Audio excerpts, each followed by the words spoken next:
nonstop flights between Pierre and Minneapolis. Now you can book nonstop flights from Pierre to Minneapolis and Denver on Denver Air Connection. 1-hour flights on 50-passenger jets with fares starting at just $119 one way. Seats are limited and restrictions apply. Business, pleasure, a game, a winter getaway. It's easy when you fly from Pierre. Visit DenverAirConnection.com/Expedia to book your trip today. Skip the drive. Fly from Pierre Regional Airport. Minneapolis flights begin November 3rd. In a world that's always moving, your journey matters.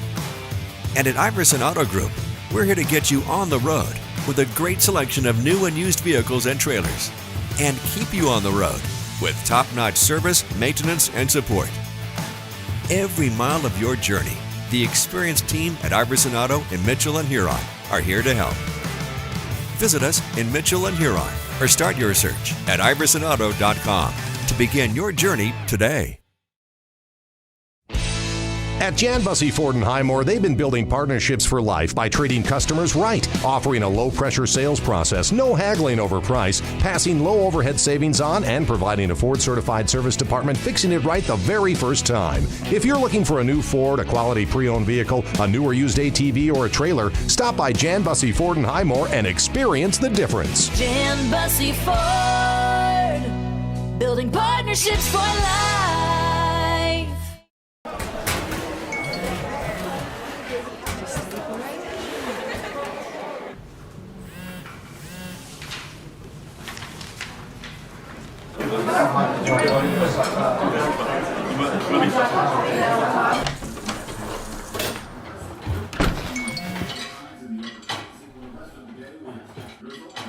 When the world feels big, a small note can mean everything.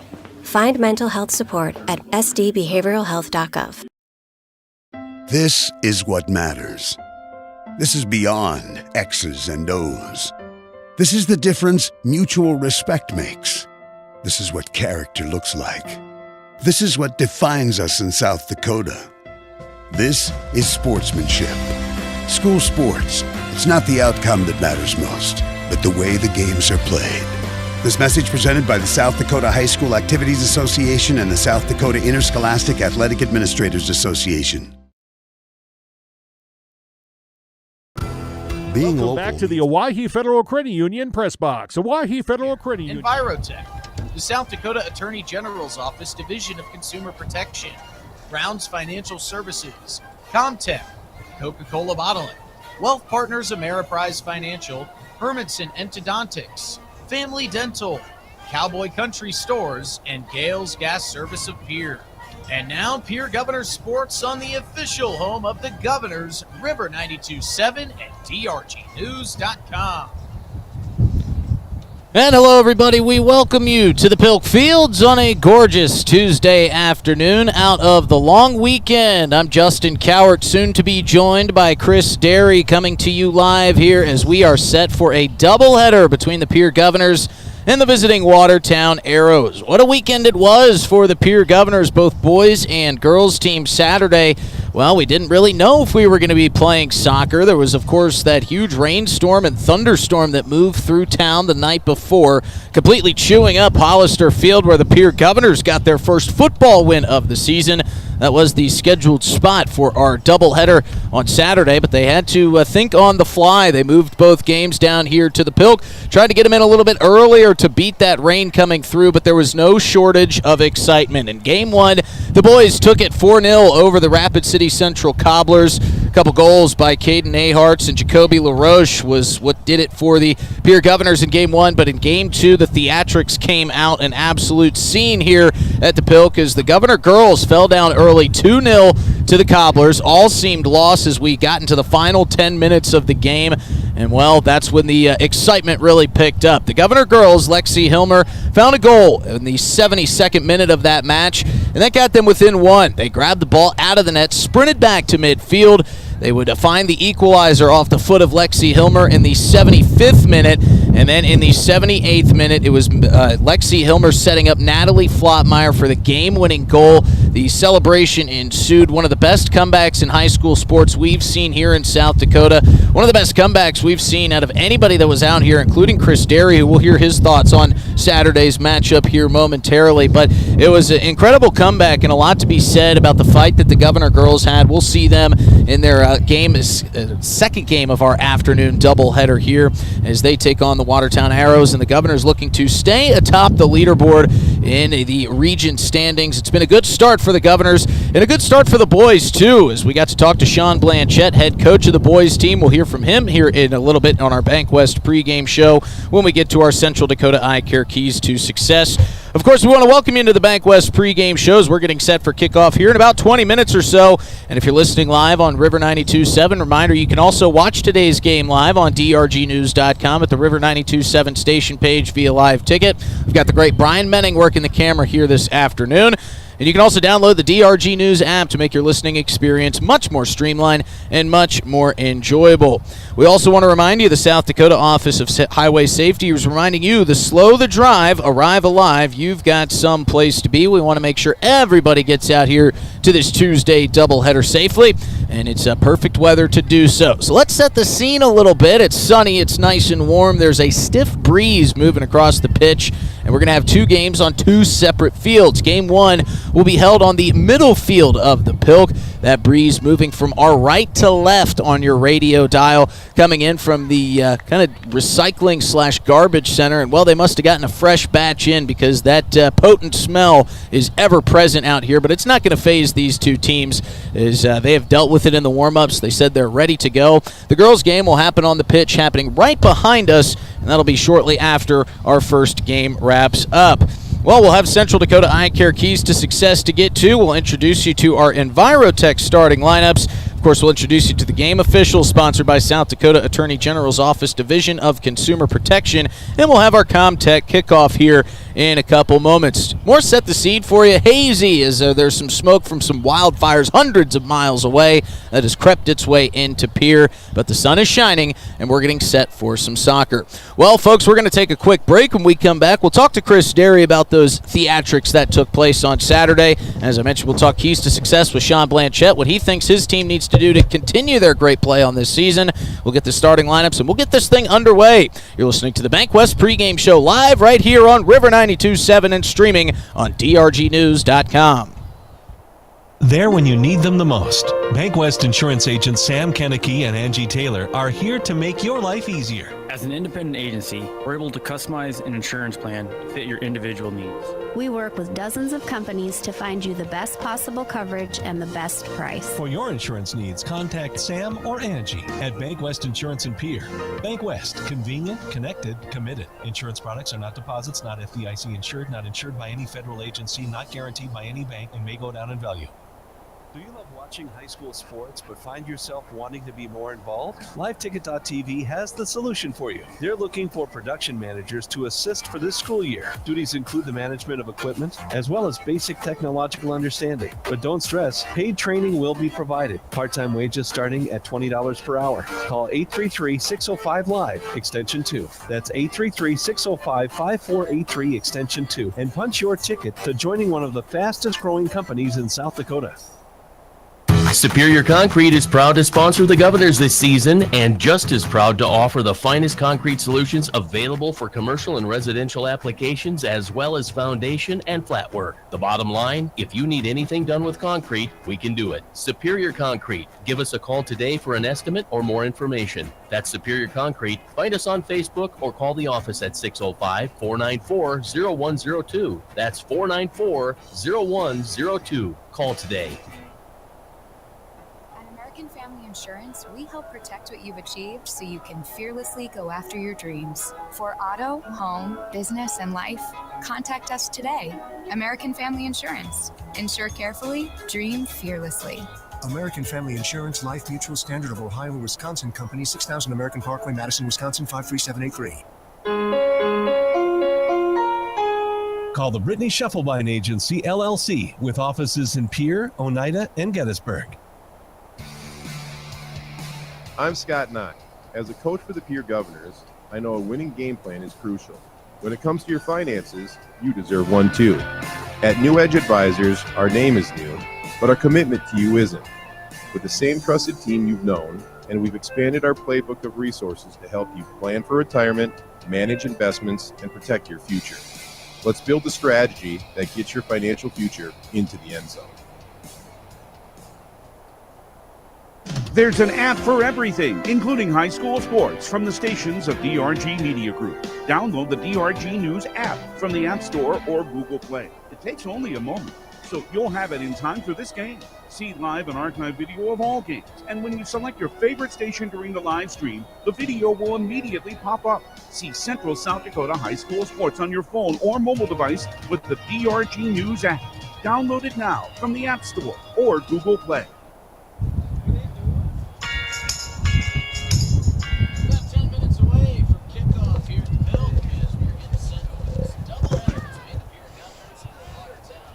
I'm Justin Cowart alongside my partner in crime for the afternoon, Mr. Chris Derry. And Chris, last week, going back to Saturday afternoon, some scenes that neither of us have seen. Quite a comeback for the Pierre Governor girls. We've got the boys game first, so let's start there. A 4-0 victory. It was some good scoring, some good defense, and it felt like the Governors had command of that whole game. And as we will hear from Sean Blanchette here momentarily, felt like it was the best 80 minutes that he had seen out of his team this year. It was. Like we had discussed on Saturday, the start of the season, they've played some brutal competition. A few teams that I consider to be probably top 3 teams in the state and challenging for a state championship. So they've had all the tests they needed right off the bat, and then they got to play a team where they got to work out all those kinks that they had been working on. They got a team that they could work them out on and play their best soccer against. And now the test is was it a fluke, or are they going to continue it and be consistent? And this is a team here that's going to test their consistency with their speed and physicality. Absolutely. Feels like a team that maybe they're getting into their stride, starting to hit that stride at the right time in the season. Before we hear from head coach Sean Blanchette, let's hear a word from our friends who sponsor our Keys to Success at Central Dakota Eye Care. Did you know 16 million Americans suffer from dry eye? Hi, this is Dr. Nick Marso of Central Dakota Eye Care. Along with providing comprehensive eye exams evaluating vision and health of your eyes, we now offer IPL dry eye treatments. OptiLight IPL is a new innovative light therapy treatment for dry eye and is FDA approved. Also available at our clinic are dry eye products and supplements. Call us today, 224-6128 for more information and to schedule an appointment. Central Dakota Eye Care, 640 East Sioux Avenue in Pierre. Better vision for a great life. Here with head coach Sean Blanchette down on the pitch before the match. Coach, we go back to last Saturday. You've said that it was maybe the best 80 minutes you've seen your team play. How do you guys carry that into this week? Well, I think really we just have to take what we did and focus on the things that were working for us. I mean, it wasn't a perfect 80. We had some lapses. We almost gave up a couple of goals. But overall, we were pretty good. And that's the best we've looked. And we just need to remember what's working and why it works and just focus on that and carry it through. And it was everything from what we did tactically to our effort, all 11 guys on the field. So we just have to carry that in. Coach, going back to last year at some of those rosters, it feels like I'm reading from the same roster again. It's got to feel pretty comforting knowing that you've got a lot of those guys from last year carrying this team and being those leaders that you need. What does it feel like to have a roster full of guys that kind of know your system and know your expectations? Well, I mean, first and foremost, last year being my first year back into the program, it was kind of we hit a reset button. We went to a new format, new system, new expectations. And, these guys are just used to it. The learning curve is much shorter coming into a second season than it was the first season. So they're familiar with it. It's taken us a few games, I think, to truly find our form and get our feet under us this season. But I think we're getting there. And if we're tracking what I'm sensing is we continue to get a little bit better each game, and that's what we need to be doing. And it's a good thing that the season is so long and there's so much soccer to be played. But, Coach, you and I talked after that girls' match on Saturday, that epic comeback, and you said that's just a will to want to win. Do you think your guys can feed off of some of that as close as these two clubs are? I think so. I mean, we obviously had a game that didn't really have much suspense. We got up, we stayed up, we got them down, we kept them down. But, just watching the girls, we were in a similar situation on Friday. We gave up 2 early goals. We found ourselves down in a 2-0 deficit. It went the other way for us. But just watching and supporting those girls, that sort of energy is just contagious for everybody. And these two teams are really close with one another. They do support each other. So what's good for them is good for us. And, if they have the ability to come back from a good team from that deficit late on, we do too. So it's just a sense of we can see it can be done, regardless if it's us or them. But, that was a great day Saturday. It was a clean sweep all around, both JV teams, both varsity teams with wins. A lot of good energy on Saturday, and I'm hoping that just carries through for everybody today, all 4 teams again. Thanks so much, Coach. Best of luck. You're welcome. Big thanks to head coach Sean Blanchette for giving us some time down on the pitch before the kickoff of today's game. And, Chris, he talked about a couple things in there, and he mentioned some notes in me to his email about hitting the stride at the right time. He hopes that, like you said, this wasn't a fluke and maybe his team is starting to come to form. But it's been a tough start with some very, very tough opponents for this Pierre Governor squad. Usually it's a good thing to get those guys early, play those tough teams early on, because you feel like you can figure out who you are as a team much faster. Yeah, playing a tough schedule right off the bat, it shows you where you need to work. And when you find those areas early on, you've got the whole season to figure it out. Hey, this is what we got to do to beat this team because we're expecting them to be at the top at the end. And when you've got a whole season to work on that, it's a great thing because I say it all the time. Your best soccer needs to be played in the final couple games and going into the playoffs. And they've got a chance to do that with this team and with the ability from front to back and side to side. And today's game is definitely worth some valuable seed points. So you kind of being an outside spectator looking in, but knowing a lot of these teams on both sides, what do the Governors need to do today to keep that momentum rolling and get a very valuable win on their score sheet? Play their soccer. Control the center part of the field with height, with Jacoby, with Caden. Odakovin's got to be crazy up front, and people are like, what do you mean by crazy? I just mean being all over the place, being vicious around the ball. If the ball's within 10 yards of him, it's his ball. Like a hound that sniffs blood. He just, hey, it's there, it's mine, I'm going to get it. Defensively, they got to be strong. Carter in the back has got to be patient. Find the distributions like he did. I think there's a lot of things that they did really well this last game, and if they do all those, they'll be fine in this game. But if they get out of their game plan, they start playing, counterattack soccer with this team, with the speed that this team has, and the physicality that this team has from Watertown, I think that's going to make for a different kind of game and possibly a game that I know Coach Blanchette's not going to want to see. And those that say that soccer isn't physical, stick around for the next 80 minutes. You'll certainly see some physicality between these two teams. And another guy that you mentioned in there that's kind of rounding into form is Carter Templeton between the pipes. Seems like every match we see him grow a little bit more. Yeah, I mean, he needs experience. He needs time between the pipes there. He needs that field awareness. And every game he's getting a little bit stronger. And with more experience, the more shots he gets, the more comfortable he feels. And I think this team is heading in the right trajectory. It's been a good start to the season for the Watertown Arrows as they won their first 3 matchups. They took down Douglas by a score of 10-0, 5-1 over Spearfish, then a 7-0 blanking of Yankton. They drew with T-Area, no goals in that game, and they lost to Brookings in their last match, 3-2. So it will certainly be a game where Watertown tries to get things back on the right track here today against the Governors. So let's introduce you to both starting lineups as we meet the visiting Watertown Arrows. It'll be Carson Schlott, Zane Fliggy, Ethan Rammel, Kaysen Bender, Rohair Carranza, Kyron Boyd, Patrick Bednarchek, Jonas Geyer, Matthew Birch, Owen Muller, and Davide Batti. That completes out the starting lineup, and it'll be Owen Mueller behind the pipes. Before we introduce you to the Pierre Governors starting lineup, let's hear a word from our friends who sponsor our starting lineups at Envirotech. Envirotech makes life a little bit simpler. No matter what the circumstances, no matter what is handed to you, Envirotech has you covered. One call is all it takes to have easy setup, easy pickup, and easy payment. Call Envirotech at 224-4804 or use their website to pay your bill online at envirotechwaste.com. Use the mobile app Waste Connect. Check their website or receive a robocall for collection schedule due to weather or holidays. Envirotech has you covered. That was the starting lineup for the Watertown Arrows, and now for the home team, Pierre Governors. It'll be Joseph Blaha, Everett Norton, Hekmat Ghaznavi, Kel Shrake, Lucas Height, Javier Patel Alegre, Jacoby LaRoche, Caden Aharts, Alex Odakoven, Carter Norton, and Carter Templeton between the pipes. And, I talked about this with Sean Blanchette, but a lot of familiar names coming from last season into this year, and that's got to be something as a coach of yours, of yourself, a guy who's coached before, seeing a lot of those familiar names has got to be a welcome sight to help guys stay in that system and know what the expectations are of one Sean Blanchette.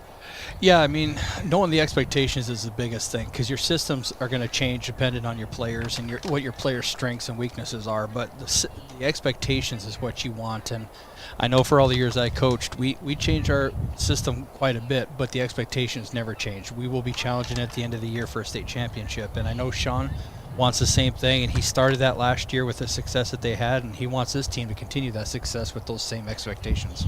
Well, we're about to get set for the national anthem here. Before we do that, we'll introduce you to today's game officials. It'll be Doug Lutz, Mike Opp, and Jeff Solly keeping things between the lines here this afternoon. Let's hear a word from the South Dakota Attorney General's Office, Division of Consumer Protection, who sponsor our introduction of game officials. Text scams continue to rise, and victims who have lost money to these scams continues to increase. Consumers cannot rely on a text message to be truthful. If you receive a message regarding a fine for missing jury duty, your utilities being shut off or non-payment, toll road fines, or you've won a sweepstakes, these are scams designed with an urgency and the need to send money now. Do not respond to these texts, and you should contact Consumer Protection at 800-300-1986. That's 800-300-1986 for the South Dakota Office of Attorney General's Consumer Protection Division. All right, we're going to step away for one last break before our Comtech kickoff for time for the national anthem. When we return, we'll get this thing underway for Game 2 of our doubleheader between the Pierre Governors and the Watertown Arrows on River 92.7 and streaming on drgnews.com. From the early days of South Dakota statehood through today's digital revolution, BankWest has remained committed to helping customers and communities succeed. BankWest Associates uphold this commitment by developing innovative products, tailoring financial solutions to customer needs, and actively supporting community causes. For a bank committed to helping you and your community prosper, choose BankWest. BankWest, convenient, connected, committed. Member FDIC. Fall sports are here, and Beck Motor Company is proud to cheer on our local athletes. Just like teamwork on the field or court, you can count on teamwork at our dealership. Whether you're driving a new Chevy Equinox, a tough Chevy Silverado, or keeping your current ride in top shape with our service department, Beck Motor Company is here for all your automotive needs. Good luck to all our hometown teams this season. From your friends at Beck Motor Company, we're making a great deal better. www.beckmotors.com, 605-224-5912. Dakota Storm Roofing is a locally owned roofing company in Pierre, specializing in both residential and commercial roofing services. They can handle your asphalt shingle, metal roofing, and flat roof needs. New construction, plus all types of roof repairs. They can handle the finishing touches, adding fascia, soffit, and gutters too. No job is too big or too small. For a free estimate, call Dakota Storm Roofing at 280-9794. Go to dakotastormroofing.com or find them on Facebook or Instagram. Chances are you're overlooking a big energy thief in your home or commercial building. The garage doors. But Overhead Door Company of Pierre can help stop that energy waste with a full range of insulated, weather-tight garage doors. Their residential garage doors give you insulated performance at an uninsulated price. And their Thermocore insulated steel doors give commercial buildings the energy efficiency they demand today. Find out more. Call Overhead Door Company of Pierre at 1-800-649-9905 and put a stop to the garage door energy thief. At Avera Orthopedics, we're transforming pain into possibility every day. Whether you're chasing a personal best or simply want to enjoy life to the fullest, our specialized care is designed to help you feel better and stronger. We're here for you.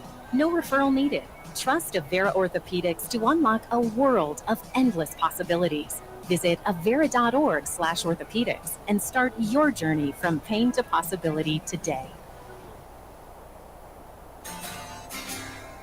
Welcome back. We're getting set for our Comtech kickoff as we just heard the national anthem. Justin Cowart alongside Chris Derry. William Wilson back in the booth. Brian Menning on the camera.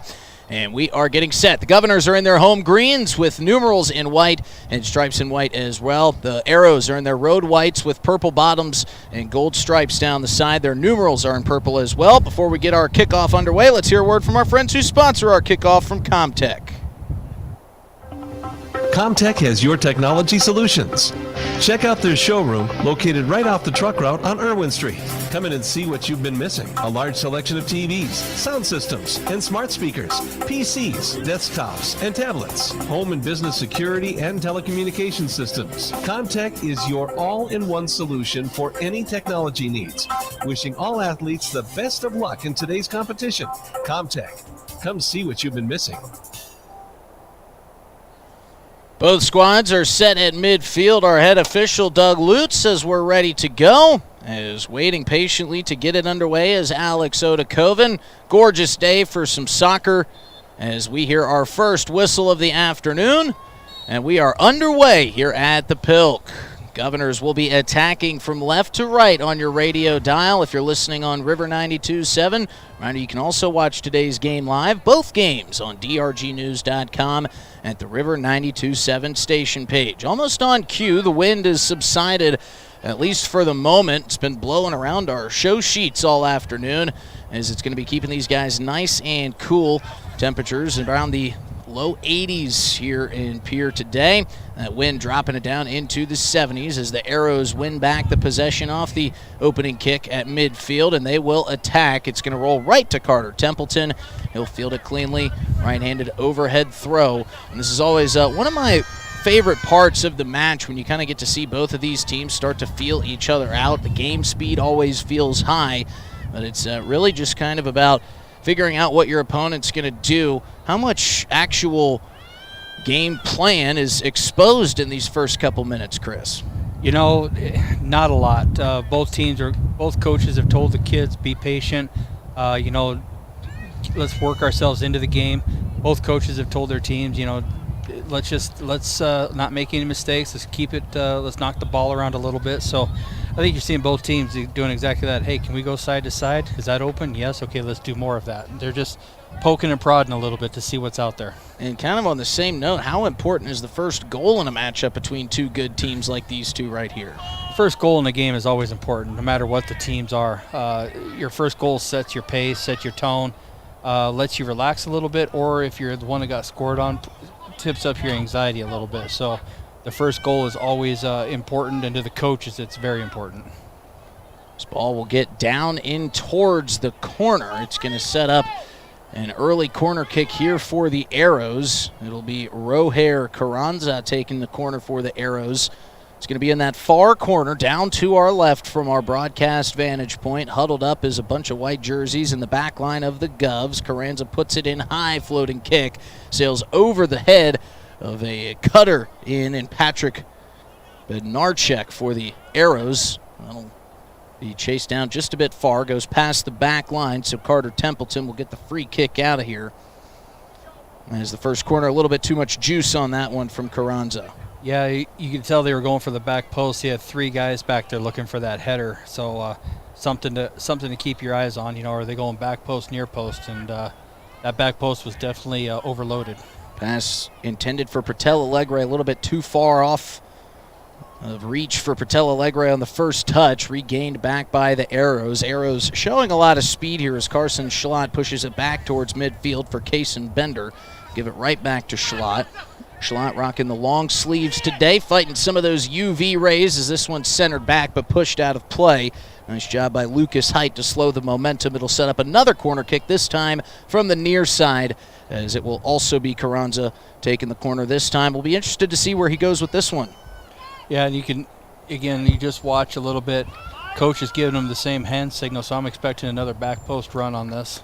We'll see where Carranza puts it as he puts this one a lower trajectory out towards the semicircle, off the shin, and rolls right into Templeton. Cleared out for the moment.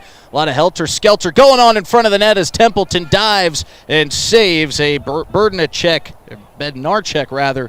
shot on goal. Templeton with two saves there in the last couple seconds. Yeah, he bobbled that first one, so that second save was on him. He cleaned up his own mess, which you want to see him do. You want to see that happen for, he made the mistake, I'm going to clean it up, and he did. So good job on Carter. Carter Templeton with a bit of a bobble, as Chris mentioned, but he did a nice job staying composed. Yes. As this one will get down to our right and picked off and picked up by Kaysen Bender. He pushes it up to Schlott. No real true offensive possessions yet for the Governors here in the early going. And you're going to see a lot of the Arrows working the wings here. Carson Schlott out here is going to be dangerous, and they're looking to get those wings in behind. And you can hear Coach Blanchette yelling at his wing and Patel Alegre as well. Step into him. Don't give him that freedom to turn and go. Patel Alegre got a little bit too ambitious on an earlier pass, but the Arrows were whistled for an offside, so it'll go back to the Governors, and it'll be Lucas Height to take this free kick from deep inside his own zone. So he clears this one cross midfield, bounces off a couple of noggins before it comes settled with Schlott. Schlott with an attempted give and go to Roher Carranza. Carranza still controlling at midfield, pushes it this side to Kaysen Bender out in front of our broadcast booth. And the Arrows with some nice passing going through before it's picked off by Patel Alegre. And the Governors are on the move. Across midfield comes Caden Aharts down into the near side corner. Nice slide tackle facilitated by Kaysen Bender to push that one out of play. Will stay with the Governors, but the Watertown Arrows can get set up. As we've got our first substitution, Aiden Bass checking into the game, and checking out is Joseph Blaha. Yeah, and one thing about the Arrows that the Governors are going to have to get used to, the Arrows have speed all over the field, defensively and up front. So getting those balls in behind, the foot race isn't going to be as easy as it has been with other teams, especially like with Rapid City Central. That's going to be an adjustment Coach Blanchette's going to have to make when he's pushing the ball forward. Govs tried to center that one. It was deflected out. Aiden Bass with the touch sends it past the end line and back behind the net. So the first touch of the afternoon for Owen Muller is an easy one, as he'll just softly push it off to Kyron Boyd. A little bit of a press coming here for the Governors. Try to speed up the clock, and a steal almost on cue, and we've got a whistle and a handball on the deflection off of Kyron Boyd. So maybe an early opportunity here for the Governors to get that coveted first goal. Yeah, and that was a missed touch by Boyd. Ball just got too far out in front of him. Caden Aharts stepped to it quickly, punished him for the missed touch, and that's what we always talk about it as coaches. Good teams punish bad teams for bad touches, and that was a bad touch right there, so we'll see if they can take advantage of it now. You can hear some of that wind coming through, buffeting the flags around the Pilk. The trees are swaying. Jacoby LaRoche gets set for this free kick with a three-man blockade of Arrows standing in front. LaRoche with the right foot sends it in, and Muller goes diving to his right, stretches out, and picks it out of the air. Nice setup there by Jacoby LaRoche, but Owen Muller was ready for it. And the Arrows will go back on the attack. Coming towards midfield with it is Bednarchek. Bednarchek with a beautiful feed up to Schlott. Give and go inside to Carranza. Carranza now working off to his right inside. Nice feed pass, and the shot just goes a bit wide. Looks like it was Zane Fliggy there on the far side post who came through. Ball still in play as they fight for it along the near sideline, but a good-looking opportunity for the Arrows, and it looks like Fliggy might have just missed his target. Yeah, good defense on the backside by Cale Shrake. Cale isn't making that run with Zane Fliggy. That's a goal. Cale did a lot to make sure that ball just went wide, so good job on him for taking care of business on that backside, because it was a beautiful pass in there. Long clearing kick from the Watertown defensive zone makes its way all the way back to Carter Templeton, who rolls it off to Carter Norton. Norton will play it forward, but it's picked off by the Arrows, and a kick goes past everybody and past the end line. Templeton, go ahead, Chris. And you can see what Watertown's trying to do. It's forward to the corners. They want to get in behind. They think they have an advantage on the speed and the little passes to get them in. So we'll see if the Governors adjust to that or keep living a little bit dangerously with it. And it's too soon to say that the Arrows have the edge with the speed, but they are certainly flaunting that speed here in the early going. And it's created a bit of problems here for the Governors. Yeah, it has. And, I know I'm saying they got a lot of speed. They do have a lot of speed, but so do the Governors. So I think it's an equal matchup speed-wise, but it's a matter of when you use that explosive speed and where it's at. And right now, so far, the Watertown Arrows are dangerous with it. As the Governors cross midfield here with a bit of momentum, Aiden Bass here on the near side coming in from the corner, centers it back. It's cleared out, but not with a lot of pace. And it's stolen away off the foot of Jacoby LaRoche. Governors continuing to find themselves out in front of the net here. 2 scoring opportunities, nothing to show for it. 3 for the Arrows. As Zane Fliggy in a foot race with a couple of Governors down to the far side. We've got another whistle, and that'll set up the Arrows with an opportunity deep in their offensive zone. Yeah, Zane used his body against Kale there, and Kale was trying to get to that ball, just got a little bit over-aggressive, and Zane used his body perfectly to draw a foul and set up a dangerous kick. Patrick Bednarczyk will do the kicking here on the free kick set piece for the Arrows. Sorting things out. We'll see if he wants to send it into that scrum out in front of Carter Templeton. That's what he does. Corner-like kick is headed off the post and out of play. As that was a great setup by Bednarczyk. And it looked like it was Matthew Birch in there that dropped the header in, and much to the delight of Carter Templeton, it rang off that left near side post and out of play. But another good scoring opportunity for the Arrows on a great setup by Bednarczyk. Templeton will clear it out, and Pertel Alegre gets into a fight with Carson Schlott. Those two continue to battle it out. Back and forth they go. Pertel Alegre, you want to talk about speed, that's something that he matches up with well against the plentiful speed of the Arrows. And it kind of goes back to what we saw last year starting into this season, is Javier Pertel Alegre seemingly the fastest guy out on the field. Yeah, and he's going to have his hands full. As quick as he is, Carson Schlott is just that quick too. So like we keep talking about, speed kills, and both teams have a lot of it. So it's going to be interesting to watch as this game develops. The endurance of both teams and how they can keep that speed throughout the 80 minutes. Couple yards from the Arrow bench is a setup on a set piece, and a great job defensively by the Governors in there as Carter Norton climbed the ladder and heads that one out of play. It careened up and over the crossbar on the free kick here from the near side, a couple yards in front of the Arrow bench. It'll set up another corner kick here, the third for Roher Carranza. And he'll softly touch this one in. Carson Schlott gives it back to Carranza, who centers it. Kaysen Bender gave a big kick, but a nice deflection there. Got it out of the zone for the moment, but the Arrows continue to press. Centering pass over the head of Zane Fliggy. He doesn't exactly have the height to get up to that one. But it feels like the Arrows know exactly what they want to do.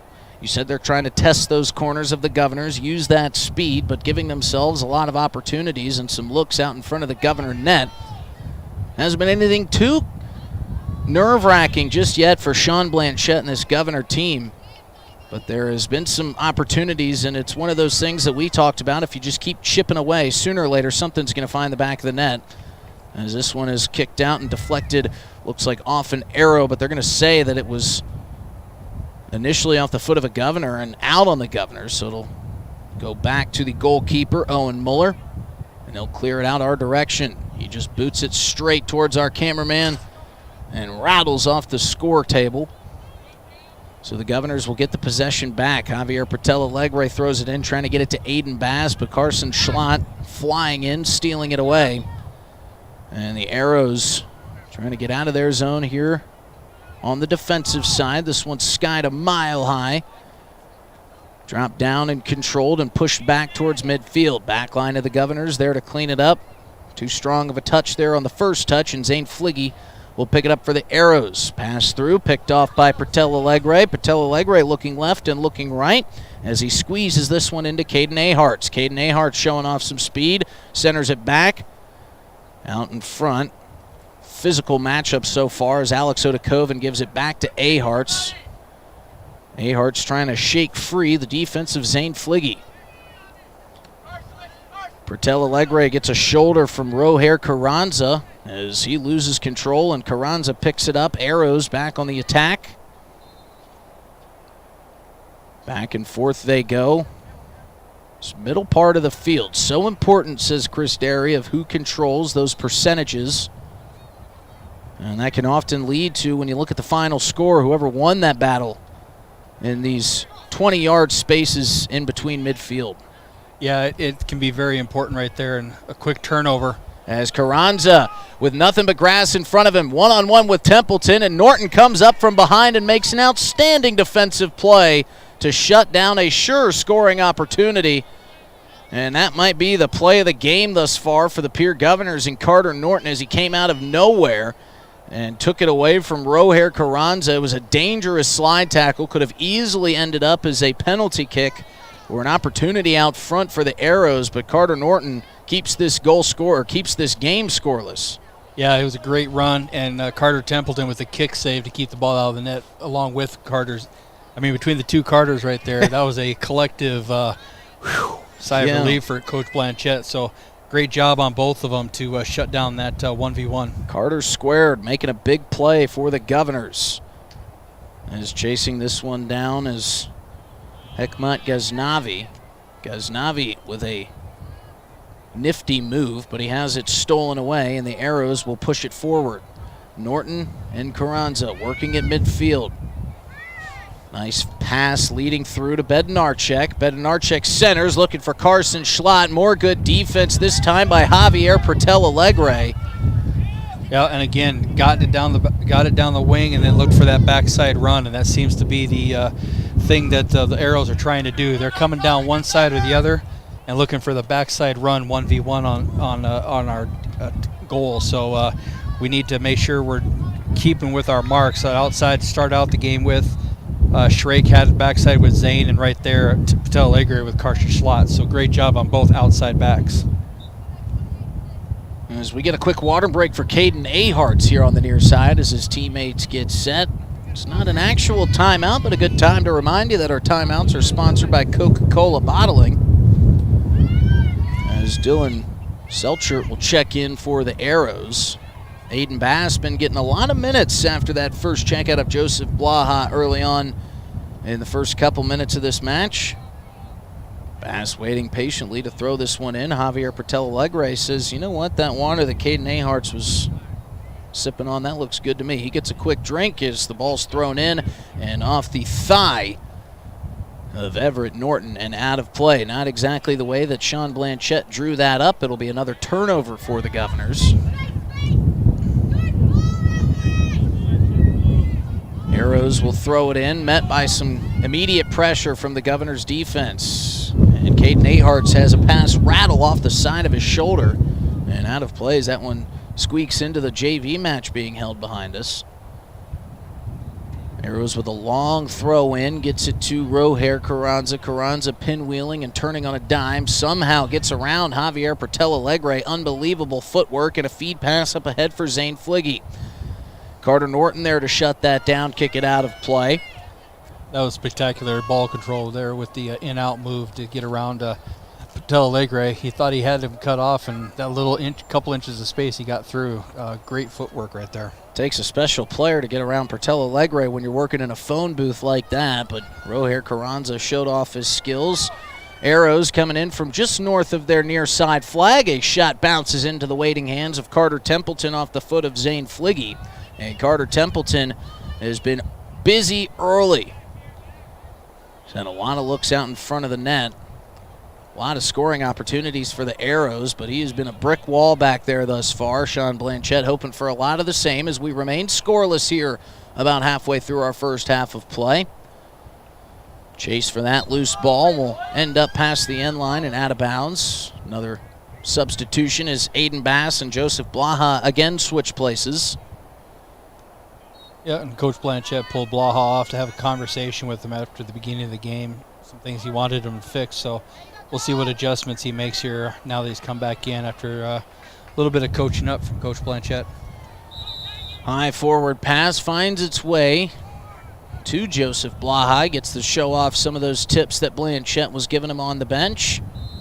Controlled here by the Govs. Blaha going to knock away a loose ball in the midst of play. Caden Ahart's weaving his way through traffic. One of the better ball handlers here for the Governors. But he ran into a thick contingent of white jerseys down in there as the Arrows take it away.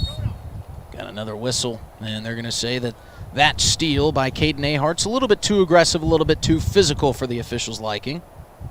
Yeah, and he's called that now a couple times. He's Jeff Solly out there in the center is kind of letting the boys know, you know, what kind of game he wants to see.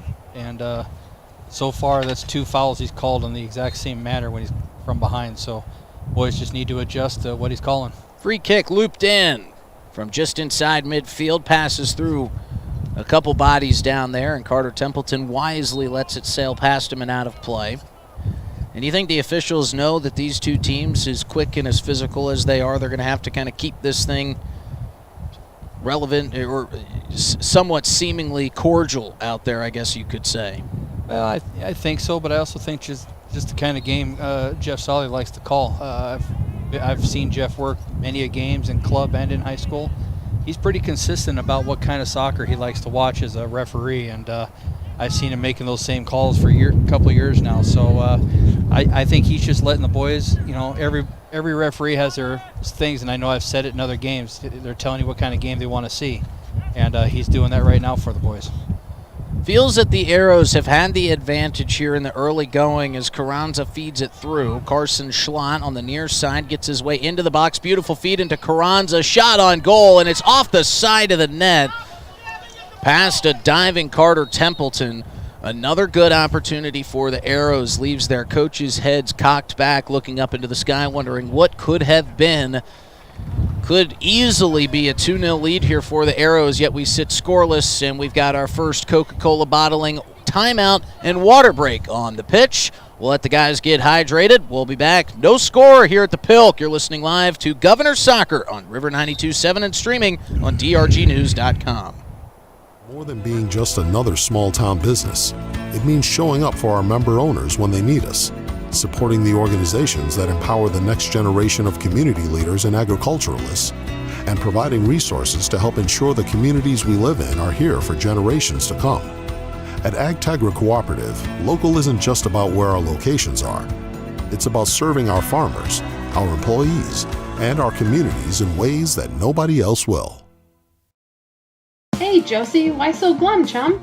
I can't find a way to get my whole group to one spot without taking all these cars. You haven't heard of Denwall Transportation? They have luxury seating buses with air conditioning, outlets to charge your phone, and other must-haves for traveling. Whoa, no way! Yeah, you should check them out. Where can I find them? You can follow them on Facebook or denwalltransportation.com, or hey, let's give them a call at 605-532-3836. Denwall Transportation, let us do the driving.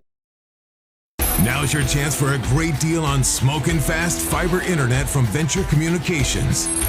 Upgrade to the speed you need, up to 1 gig. And with whole home Wi-Fi included as part of your service, experience no-lag gaming, your favorite music, web surfing, HD video streaming, and connect to the latest smart devices. If you're ready for an upgrade, call or visit Venture Communications online. Welcome back to the Owyhee Federal Credit Union press box. And the Watertown Arrowets, as there's no score here, and it's been a lot of early opportunities for the Watertown Arrows. You got to feel if you're Sean Blanchette, who was holding court there and preaching very, very charismatically and also very emphatically to his team, some of those talking points of what he wants to see out of these guys in the final 19:35 of this first half. But if you're Blanchette, you got to feel somewhat fortunate that you're still sitting scoreless here, as there's been a lot of good opportunities by the Arrows. Yeah, it's. I would say they definitely got to feel fortunate. For me as a coach, I'd like to see Carter Templeton coming off his line a little bit more. He came off, shut down one breakaway, but on that one there, if I'm him, I'm coming out and shutting off a lot of the angle instead of standing there on the line and leaving it open, and got lucky and missed wide. So I heard Coach Blanchette telling them quit stabbing, and they're right. Number 11 up there for Watertown is just jumping around him with his footwork, and they just got to bend their knees, stay in front of them, keep it simple. And if you're Jesse Hauk, the head coach for the Watertown Arrows, you got to probably be telling your guys just stay persistent. You keep getting those opportunities, something good will come of it. Yeah, he's got to be happy with everything he's seen so far. They've had the run of play, they've had the dangerous opportunities, they've been pressing the game. His team right now has had the better of this first half, so we'll see if they can continue it or if the Governors change that up. Here comes another good opportunity, but it's thwarted by Carter Templeton, who came out of his box and trying to clear that one through. Deflects off of one of his teammates. And that's just what I was talking about, needing to come off his line. These through balls are coming at a rapid pace. He comes off his line, he can stop some of those through balls just like that there and make them change what they want to do in the through balls that they're sending. So Carter Templeton listening to some of his coaching and making a nice play. Arrows have control at midfield as they try to push deeper and deeper into that Pierre Governor defensive zone.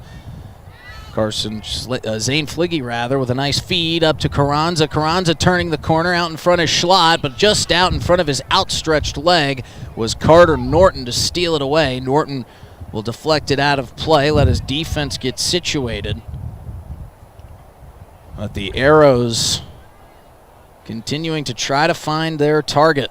As this one is thrown in by Kaysen Bender. Fight for it down at the end line. Will make its way out of play, but they're going to say it was off of a Governor, and it'll set up an Arrow corner kick as Roher Carranza heads towards that corner.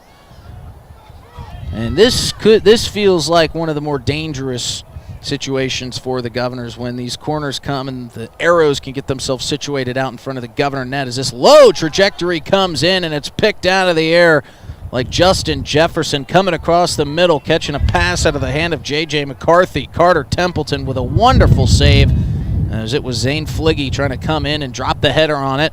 Hekmat Ghaznavi pushing the pace down on the far sideline. Good crowd has made their way out to the Pilk here this afternoon. Why not? Great weather and a nice breeze to help watch a little bit of soccer here this afternoon as it's rolled back to Owen Muller. He will push it towards midfield. Hekmat Ghaznavi has it stripped away on the slide tackle. Matthew Birch on that steal. Back and forth they go. This time it's Lucas Height using his speed.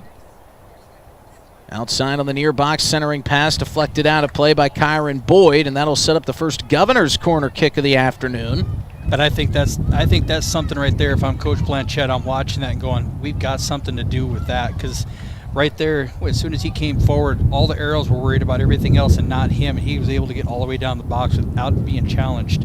I think there's something, if they can bring the ball out of the back without being too dangerous, leaving their back open, I think that's an advantage right there for the Governors. Jacoby LaRoche with a high trajectory kick is caught in the air by Owen Muller, just a bit out of reach for a couple of those Governors that were down low.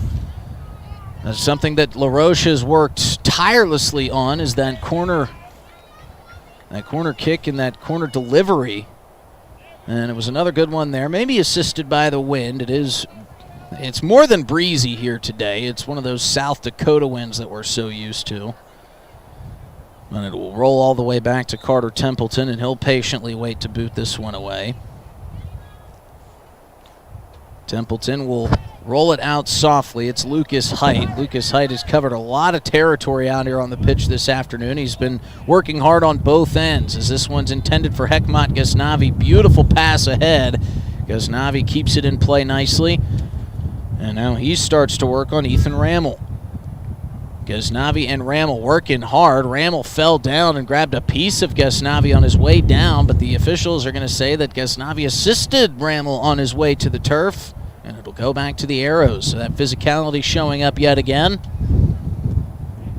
Yeah, and he's, when you get those battles like that, you can't be mad at your player for, battling, getting physical, trying to find that little advantage there with your shoulder and arm. And now, speaking of that physicality, we've got Hekmat Ghaznavi down on his backside on the far side of the pitch at midfield, grasping at his ankle as Matthew Birch helps him up to his feet. Can't speculate on injuries, but a possible cramp taking place here for Ghaznavi as he hobbles his way towards the Avera medical bench. He's going to get some help from his teammates, and it's a perfect time for our Coca-Cola bottling timeout. We'll take a quick 30-second break. We'll be back with more soccer action on River 92.7.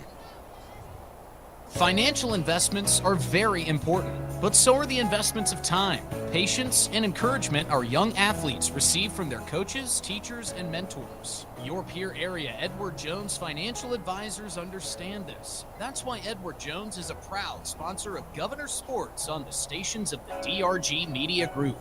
For all of your investment needs, call or stop by your peer area Edward Jones office. Go Govs! Edward Jones, member SIPC.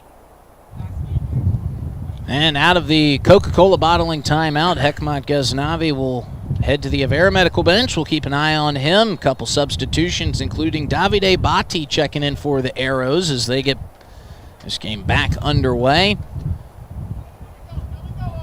Ghaznavi's not a guy you want to lose, especially when you're playing a team that has the speed like the Arrows. Nice hop, skip, and a jump by our midway official to get out of the way of that pass. Governor's trying to push it here, turning the corner and finding his way down towards the outside of the box is Everett Norton. He'll fire a shot that careens off the leg of newly checked in Dylan Selchert, and it'll set up another corner kick for the Governors, and Jacoby LaRoche gets another opportunity to place a dime out in front of the Arrows net.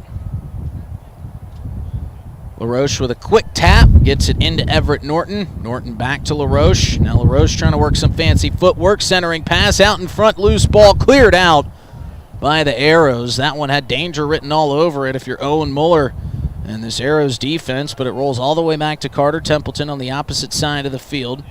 Templeton pressured for the moment by Dawson Hartman. Hartman with some fresh legs showing off as Bertella Legre floats one in off the head momentarily, but saved by Owen Mueller.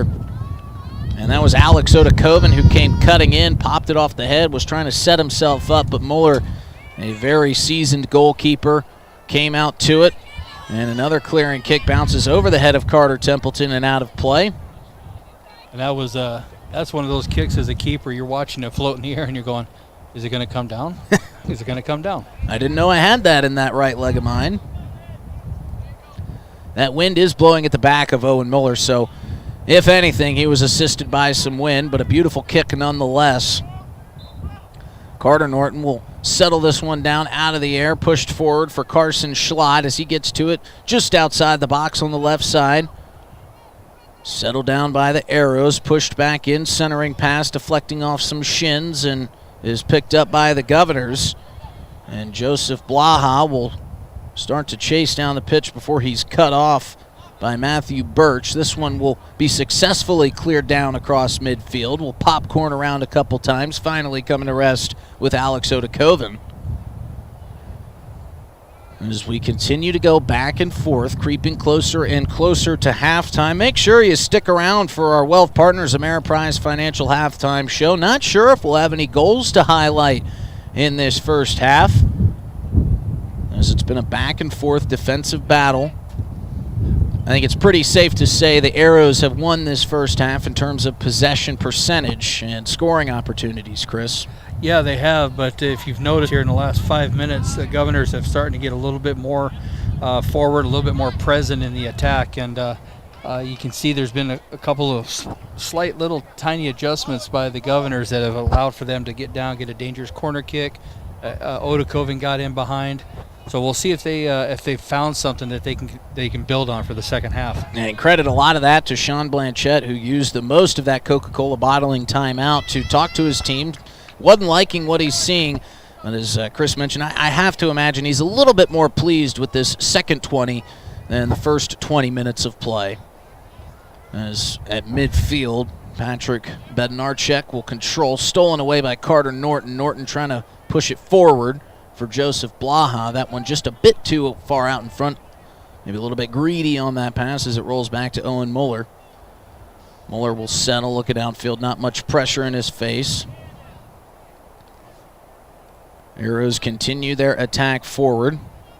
Also checked into the game is James Hart. We saw him a good bit in that Saturday matchup against Rapid City Central. He had some good minutes, as it's always nice. You've got a guy like James Hart, a junior, who's got experience that can come off the bench for you and just kind of slot right in. Yeah, it's nice when you have a bench. It gives you a little bit of depth, gives you those change of definitely. It's a change of pace more than anything. Just gives you a little different look when you sub them in, and the Governors definitely have that with the different looks they can provide by their packages of people they have out there. Ethan Rammel checks in for Kaysen Bender for the Arrows. Arrows still on offense, but quickly turning to defense, back to offense as the shuffle continues. Back line of the Governors has been huge thus far today, as Carter Norton made one of the best defensive plays of the afternoon earlier on in the early going of this matchup, as it was Carson Schlott who fed it inside to Roher Carranza, and Carranza had nothing but green grass in front of him before Carter Norton came flying up from behind and stole it away.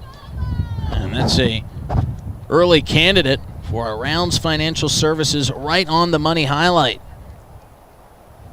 Be sure to see if there's anything. I'm sure we'll have some more exciting opportunities to get a Rounds Financial Services right on the money highlight here in this match, but Carter Norton keeping that game, or keeping it scoreless and keeping that goal out of the net, is certainly in the running thus far. Will be a free kick from just inside the far sideline in front of the many Governor faithful that have made their way out. Good kick coming in, and Owen Muller comes out, and he sticks his hands out and steals it away from Alex Odakoven, who was in the right place at the right time. But Owen Muller has done a good job being on the attack. He's playing more as an offensive goalie rather than a defensive goalie, in my opinion, and that's something that you wanted to see out of Carter Templeton a little bit more. Yeah, absolutely. When you're a keeper and you can come off the line and help your defense out by cutting off those long passes and doing that little bit of work, it's amazing how that helps your back line. Carson Schlott with an opportunity, an inside pass, and it's felled through, and Carter Norton sliding to try to save it, but he can't get there in time as Zane Fligge slides in and just effortlessly works one past Carter Templeton. Carter Norton tried to come in from behind and slide and kick it away, but Zane Fligge gets the first goal of the match, and the Arrows lead 1-0 here as we are under 10 minutes to play in the first half. And that's that dangerous run on the backside there. Zane Fligge and Carson Schlott have both been making them nonstop this game, and running off that back shoulder of the defender, and the defender's not paying attention. All of a sudden they're there, and you have two options: foul or let him go. And they chose not to foul him there, let him go. And Carter Templeton did come out, did exactly what he could. He was in no man's land. Hey, what do I do here? And he made himself as big as possible and just didn't get it. So Carter did made the right play, but Zane Fligge just made a better play. Yeah, credit Carson Schlott for the feed. It felt like the Governor's defense was doing all that they could to pick him up, and Zane Fligge, and props to Carter Templeton. Fligge shot that essentially laying down on his side. He kind of noodle kicked that one with his right foot past a diving Carter Templeton, so everybody seemingly in the right position. But as you mentioned, Zane Fligge just making a better play. Yeah, it's tough. I mean, Carter, when your defense gets out, your goalie comes out, everyone does the right thing, and the ball just squirts away. That's the soccer gods telling you they earned a goal. So Watertown has been the better team this first half. I would say they probably have been owed a goal for the way they played. So we'll see how the Governors respond now. That's just part of chipping away and putting some cracks in the dam, and before you know it, something's going to break through. Javier Portela Alegre sliding and stealing that one away from Carson Schlott, but it rolls out of play. So Schlott will get the throw in from the near side. He gets it into Roher Carranza. Carranza surveying, kind of caddy cornered down in the near side corner. Centering pass over the head of a defender. That was intended for somebody out in front of the net, but there to kind of deflect it away was Carter Templeton. He also had Cale Shrake in there. Yeah, and you had Zane Fligge back there too, so I think they were trying to get that backside, and Zane wasn't expecting it to get there, so he didn't attack it, and the defense was in the right position as well. So you just got to be careful, look for those backside balls all the time. And maybe the Arrows playing with a little bit of adrenaline after that first goal. They had seen so many opportunities but just couldn't cash one in, but they are flying around now. Good to see Hekmat Ghaznavi back out on the pitch, as that injury obviously wasn't too bad to keep him out of this game. Was worried that he may be sidelined for the rest of the afternoon, but he's back out flying around. We got a whistle, and our official explaining to Jacoby LaRoche why the whistle was blown. Matthew Birch will take the free kick here from just inside the shadow of the midfield line. Some clouds have made their way out in front of that shining sun to offer a little bit of shade on this breezy and hazy day. Birch still waiting, now delivering. High floating kick, bounces once and out of play. As the wind assisted that one with a little bit of extra distance that Matthew Birch wasn't wanting. Javier Portela Alegre now pushing for the Governors, looking way down the field. Pushes it forward. Intended for Caden Ahart, still bouncing around, and now Hekmat Ghaznavi's going to run down to a deflection. Nice slide tackle, but a flag is up and a whistle. A little bit too much contact on the slide tackle there from Matthew Birch. Yeah, Matthew Birch does a really good job. He always has since he was a young man. And by young man, he's not that old now, but he's always done a good job of those timing his tackles. And there, he just got a little bit ahead of himself and got body instead of ball. LaRoche with a high arching kick over the head of his intended target. Looked like he was trying to find Alex Sotokoven out on that far post. Ball still in play as we about 5 minutes away from our halftime. Governors trailing 1-0 here in the first half. The lone goal from Zane Fliggy for the Arrows. Hekmat Ghaznavi trying to change that here for the Governors. Pushes through, but deflected back towards Javier Portela Alegre, who gives it off instantly to Lucas Height. Lucas Height trying to work around the undersized Dylan Selchert. But Dylan certainly makes up for, in speed, what he lacks in that height up against Lucas Height, who's one of the tallest players out there on the field, as many of these Arrows do. It's amazing what speed can do to cover up some mistakes, and that's something that Watertown hasn't really done much of today, is make mistakes.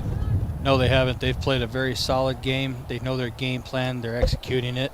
And the Governors need to make some small adjustments. Foot race between Lucas Height and Carranza. Won by Carranza along the back line. Coming inside, deflected away. Nice defensive play there for the Governors. As this one will be pushed forward and cleared out. That was Cale Shrake who came through to steal that one away from Carranza along that back line as he was pressing closer and closer towards Carter Templeton. And that is so difficult to do. Cale made a decision right there that as a defender, you're on the line. You have a very quick, very complicated decision to make, and he made the right one, shut it down, then took the ball out and helped to try to start a counterattack. So good job to Cale Shrake right there. That's not going to show up in the stat book, but that was an excellent defensive play. Last couple of minutes waning away here in the first half. Matthew Birch with a long toss into Zane Fliggy. Fliggy will lose it and watch it roll out of bounds. So Carter Templeton will kick it away. Checking back in for the Govs is Joseph Blaha. We'll see who he checks out. It's Hekmat Ghaznavi who will head to the bench. And Sean Blanchette and Hekmat Ghaznavi talking some strategy between the two. Yeah, and Coach Blanchette's telling Hekmat he wants him to get the ball off his feet a little bit quicker, find that pass. He took an extra dribble there, and that's obviously not what Sean wants him to do. He wants him to take a dribble, look up, and make the pass, and that's what he's telling him coming off the field right now. Is hey, we're trying to get that ball moving, not stale in one spot. Well, that's what can happen with these Arrows is they can close down efficiently and quickly. As we've got an Arrow tumbling down to the turf on the far side. In a heap, he goes down. We'll wait to check and see a number. And it was number 15, Patrick Bednarchek, as he's helped to his feet. Arrows maybe trying to just waste away a couple of these seconds, maybe find a couple more offensive opportunities. There was a pocket there in the first half with the Governors after that first Coca-Cola bottling timeout with a couple seconds under 20 minutes left. Really may have found a rhythm, it felt like. Yep. But the Arrows with that goal, playing with a newfound adrenaline, a newfound momentum, have kind of regained control of this game. Still 1-0 Arrows. Govs would love to keep it that way. This pass centered and off the head of Carson Schlott, but just wide to the far side of the post. Is Carter Templeton happy to see that one sail by? But another good opportunity by the Arrows. Yeah, and Carson Schlott was open there in the middle, and you just can't let that happen too many times. Carson's not the kind of player who's going to let those get by him too often and miss them. See if the Governors can find a late goal here as the final couple minutes tick off in our first half. That one pushed out of bounds. We'll stay with the Governors. James Hart to do the throwing in. Hart twirling and firing over his head. Bounces off. Jacoby LaRoche chasing this one back down towards midfield. Controlled at the midfield circle and pushed forward. Lucas Height trying to feed it inside out in front of the box. Arrows seemingly always having an answer, as this one is chased down by Javier Portela Alegre as it crosses midfield and heads back down towards his own goal. He will center a dangerous pass, and it's taken away by Zane Fliggy. And now another offensive opportunity, but Fliggy flings it down towards Templeton, and Templeton lets that one sail off the back line. Yeah, it's a unfortunate turnover right there by Patel Alegre. I know what he was looking for, but when you've got pressure in the middle of the field there, best idea is to get up the wing and not put it in the middle where it can be challenged and put right back in your attacking zone. Templeton sends it towards midfield. Alex Odakoven claims it. Trying to send it inside to one of his guys flying up the field, but he couldn't get it there in time as we've got our whistle, and that's the end of the first half. The Watertown Arrows find themselves out in front after one half of play. They lead 1-0 at the end of the first half. We'll be back with our Wealth Partners Ameriprise Financial Halftime Show. We'll talk about the first half. We'll get you set for the second, and of course, look ahead to Game 2 of our doubleheader here on River 92.7 and streaming on drgnews.com. Heating is your contact for business, farm, commercial, and residential plumbing needs located in Pierre. No job is too big or small for Allied. Put our over 50 years of experience to work for you. At Allied Plumbing and Heating, the only surprise we want for our customers is how fast they get the job done. That's why we offer free estimates on every single service, no hidden charges. Give them a call today at Allied Plumbing and Heating. Remember, you can rely on your allies. John Hoffman Electric is your neighborhood electrical service contractor, and so much more. No job is too big or too small for our team of professionals. We pride ourselves on keeping up with new technologies, such as Aerial, an augmented reality visual tool used to customize and experience a finished space before breaking ground. So whether you're building new or renovating a home, farm, or commercial space, let John Hoffman Electric light the way. John Hoffman is a proud sponsor of all local activities broadcast on Live Ticket TV. Protect what matters most with the Brittany Scheffelbein Agency, American Family Insurance. Our personalized insurance solutions ensure you're covered, no matter what life throws your way. From home and auto to farm, commercial, and life, we tailor policies to fit your unique needs. With our dedicated team and exceptional service, you'll have peace of mind knowing you're in good hands. Contact the Brittany Scheffelbein Agency, LLC. Best of luck in today's competition to the Pierre Governors from Black Sheep Agronomy, your local agronomy experts. Black Sheep Agronomy wants you to have a successful farm plan, and they're focused on products and practices that work in this region. As community members themselves, Tyler, Tice, and Austin support area students who work hard in their school and extracurricular activities. Good luck, Governors from Black Sheep Agronomy. Call 842-6104 for all your agronomy needs. Stay in a beautiful Black Hills vacation home, the Summit on Dancing Sky near Leeds, South Dakota, in the popular Powder House Pass development. It's a modern rustic design with over 5,000 square feet, 6 bedrooms, and 5 baths for you to enjoy. You'll get gorgeous views of the Terry Peak Mountain Range. There's a community pool to enjoy, and you're close to all the attractions like Deadwood, Sturgis, Spearfish, and a whole lot more. The Summit on Dancing Sky. Visit them at DancingSky.com. Agriculture is like no other business, which makes Farm Credit Services of America like no other lender. Owned by the farmers and ranchers we serve, our customers have a voice in how we work, a stake in what we do, and share in our success. Discover a lender that works for you at Farm Credit Services of America. Getting ready to head out to the game or getting back afterwards? DJ Senix. Welcome back to the Owyhee Federal Credit Union. Chris Derry, as we are at the end of the first half of play. The Watertown Arrows lead 1-0, and it felt like the Pierre Governors kind of got into this game and were starting to feel things out, and the Arrows just showing off some of that speed. They found themselves with a lot of scoring opportunities, just couldn't seem to break through, but it was a Zane Fliggy, the lone goal in that first half that put the Arrows up 1-0. But if you're Sean Blanchette, in your heart of hearts, you probably don't tell your team this, but probably feel a little bit fortunate that it's just a one-goal game. Yeah, definitely. I think there was a lot of opportunities for Watertown in that first half that they didn't take care of, and I think this second half, Coach Blanchette needs to get his defense solidified up a little bit. Needs to make sure they understand, stay in front of them, not stab at them.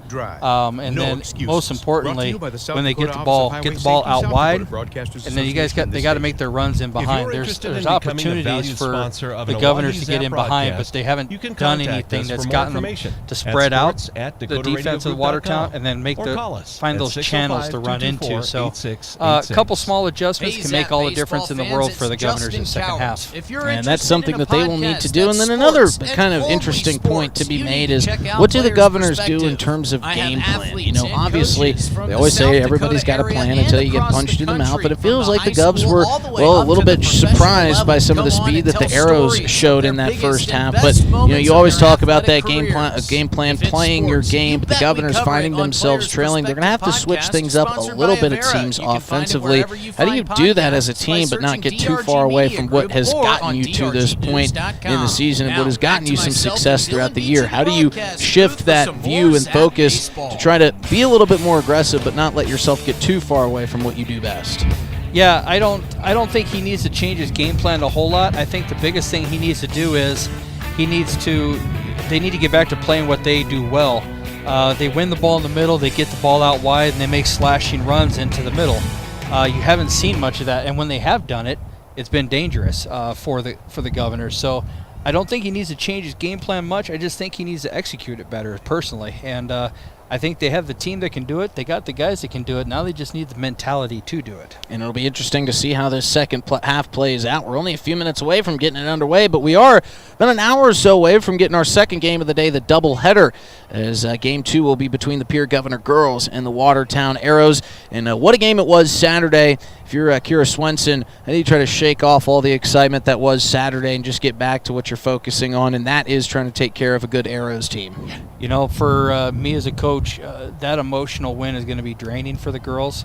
They're going to be riding high off of that, and then when they come down, there's going to be a crash to it. And right now, Kira and Katie and the staff, they just need to manage the girls' emotions, manage the expectations. And understand that this game here, this is a game that they should win. They can win. You know, will they win it? That's yet to be determined. But I think if I'm the coach, I'm just saying, hey, you know, we had an emotional win. We did everything we were supposed to do. Let's not put ourselves in that position again this time. Let's win the game in the first half and in the second half, not in the final 7 minutes. Not have to try to come from behind down 2 goals and score all 3 of them in the span of just a few minutes. Well, we'll be back after this short break with the second half. Again, the Pierre Governors are trailing the Watertown Arrows in Game 1 of our doubleheader 1-0. We'll see if the Govs can tie it up, maybe get out in front and get out of here with a win, maybe a draw. We'll see what happens, but we've got it all for you right here on River 92.7 and streaming on drgnews.com. Your new real estate consultant at Kathy Sun & Properties. As a local business owner, mother, and grandmother, I know our community and our market. Our team combines local knowledge with extensive training to give you 51 years of superior service. Whether you're buying or selling, contact me or any of our professional agents at 224-5588 or stop by and see us at 301 Capitol. Let Kathy Sun & Properties help your next move be the right one. The Ramkota Hotel is thrilled to introduce the Riparian Pub and Cafe. Lunchtime just got delicious with their lunch buffet featuring a fresh salad bar, homemade soup of the day, and a daily hot entree served from 11 a.m. to 2 p.m. Monday through Friday. Whether it's a quick bite or a leisurely lunch, the Riparian Lunch Buffet is for you. Fresh flavors, great variety, and a whole new vibe. The Riparian Pub and Cafe, where great food brings people together. There's no need to go anywhere except to Bauman Lumber in Fort Pierre. Bauman Lumber is locally owned and offers quality products, expert advice, free estimates, and free local delivery for large or small projects. Whether it's a home improvement project, remodel job, or all new construction, they even welcome special orders. Quality building materials and affordable prices for residential or commercial projects can be found at Bauman Lumber. 1223 Sale Barn Road, Fort Pierre, or call 223-9762.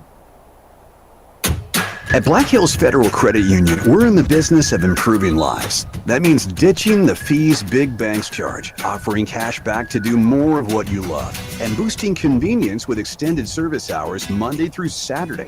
Bank how you like, when you like, with local financial advice when you need it. Let's get started. Learn more at bhfcu.com. Stop by any BHFCU location or call us at 1-800-482-2428. Second half getting underway as soon as the clock gets reset. We welcome you out of the Wealth Partners Ameriprise Financial Halftime Show and back into our broadcast booth set up here courtside, or I should say pitch side here at the Pilk. I'm Justin Cowart. As always, alongside me is Chris Derry. Pierre Governors trailing the Watertown Arrows 1-0 here as they wait patiently to get back going. Now the Governors will be attacking from right to left on your radio dial on a nice breezy day here in the state capitol. As the whistle sounds, Roher Carranza is ready to boot it away. Arrows will start with this second half possession, and we'll see what kind of adjustments the Governors made at halftime. And I'm interested to hear what Chris Derry's thoughts are here as the first couple minutes get going in the second half. And see if the Governors can get a little bit of offensive pressure, something they did well in about midway through that first half, but couldn't seem to break through. Then the Arrows kind of regained that momentum and that push offensively that we saw a lot of to start the game and to finish up that first half. And they were able to break through with that Zane Fliggy goal. Governors will get a throw in from the side here. And we'll see if they can continue to try to build and mount and equalize this game up, even it up at one apiece, and then just go from there. Yeah, and you can already see right away that first 2 minutes here, they got the ball, they controlled the middle, and immediately spread the Watertown defense out wide and found a channel to put a ball into for a Bass to run onto. And we've got a Jacoby LaRoche set piece that he fires in towards the conglomerate of bodies down low, and it comes right back to LaRoche. He'll kick it again from the same spot, but this time sails it high, and it bounces out into the street behind. A lot of juice on that kick from Jacoby LaRoche, just trying to bend it around a couple bodies in front of him. Just got a little bit too far underneath it, and it turns it back over to the Arrows. Good sign, though. The boys are pushing. They need to come out with a little bit of an attitude this second half. Be ready to control this game and put their stamp on this game. That they want to win it. And that was an intended pass from Jacoby LaRoche looking for Cale Shrake, but it was too soft to get to him. Arrows were able to pick it off, but they turned it right back over. As Bertel Alegre trying to sort himself out, Roher Carranza steps away with it, and now he's pushing forward looking for Zane Fliggy. Fliggy loses it for the moment. Carter Norton showing you why he's got that captain's badge on his sleeve. He's made some great plays, and I think he made the play that will be our Rounds Financial Services right on the money highlight in the first half. We'll tell you about that here momentarily when I get a next stoppage. We've got a Coca-Cola bottling timeout coming up here in about 15 minutes. But I don't know if I can wait that long to get to the Rounds Financial Services right on the money highlight. As this one's pushed through, Govs looking to make another highlight, but on the offensive side this time around. That pass intended out in front for Aiden Bass, a little bit too far, but it was deflected away by an Arrow. And they're, again, getting their wings out wide, spreading that defense out and creating those channels to put the ball into. That's what I was talking about at halftime. The Governors don't need to change their game plan. They just need to execute it. And starting off this first 5 minutes, you're seeing what the Governors look like against Rapid City Central. Get the ball through the middle, transition through the middle, spread them out wide, and then find those channels to get in on keeper. And that was something that worked for so much success last year for this Governor boys team, was exploiting those outside lanes and having guys like Caden Aharts and Alex Odakoven come up from behind as this one is shifted through the middle. And it's off the foot of Zane Fliggy and into the hands of Carter Templeton. He'll heave this one here near side for Aiden Bass. Bass with it is going to be stonewalled by Ethan Rammel. Ramel wins that battle and turns it back over. Out in front for Rohair Carranza. Carranza with a quick shot, but he was trying to feed it back towards the left side for a cutting Carson Schlott. But the Governor defensive line was there to deflect it away. It'll stay with the Arrows here. On a pass coming in from Zane Fliggy. And great recovery by Caden Aharts. He recognized they were needing help back, so he helped his center backs and defensive line got back there and cover up the Watertown attack. After a couple deflections, it'll roll past the back line, and we'll set up a corner kick here for the Arrows. Rohair Carranza doing the corner kicking for Watertown. Has put a couple nice entries in. They haven't been able to capitalize on it yet. See what he's got here. Short looping kick, and that one is one that Carranza will wish he would have back. That one sails behind the net. And Carter Templeton will place it. Substitution coming here for the Governors as Aiden Bass makes his way off. Checking in is Wyatt Nicholson, the junior. First we've seen out of Nicholson here today. We saw some of him against Rapid City Central, but Sean Blanchette continuing to use some of those bodies on a hot day where endurance is at a premium. Yeah, and he's, this is where your depth comes in. Can you give us quality minutes off the bench? Can you give us an option? And there's the fresh legs of Nicholson chasing one down here to the near side corner, off to our left. He'll immediately have it taken away by Ethan Ramel. Ramel did so with ease. And the Arrows turn, looking to create another attack. Looks like the Governors' defense is pressing a little bit harder here on this side of the pitch, off to our left, as they're really not trying to let the Arrows get anything set up. They don't want them to have any ease offensively. As Carson Schlott's able to make his way across midfield. Over to the far side, chasing down towards that far side corner comes Javier Portela Alegre as he deflects that one out of play. He and Kaysen Bender were going at it down there. It'll be a throw-in for the Arrows. Yeah, good recovery from Alegre. Just take the angle, push him to the outside, get your defense reset back up. Rohair Carranza working against Lucas Height. Height wins that battle, push back towards midfield. And they'll cross it here near side. Arrows will reset. Ethan Ramel trotting forward, feeds it to the near side corner for Fliggy. Fliggy centering pass, high arching off the top of the dome of Rohair Carranza, just a bit too high for him, and it deflects out of play, but Carranza was in good positioning. And now the Governors will push it back. It'll get all the way past midfield and all the way back to Owen Mullert, the Arrow goalkeeper, as he sends it back towards midfield, controlled by Fliggy, lost and regained by the Governors. Yep, and this is where the Watertown now starting to get into this half. Governors need to keep their foot on the gas here. Do what you need to do to win this game. Force the issue a little bit. It's exactly what they're doing, trying to force the issue. What it does do is it opens up your defense a little bit on the back end, but Governors know that they need to make something happen.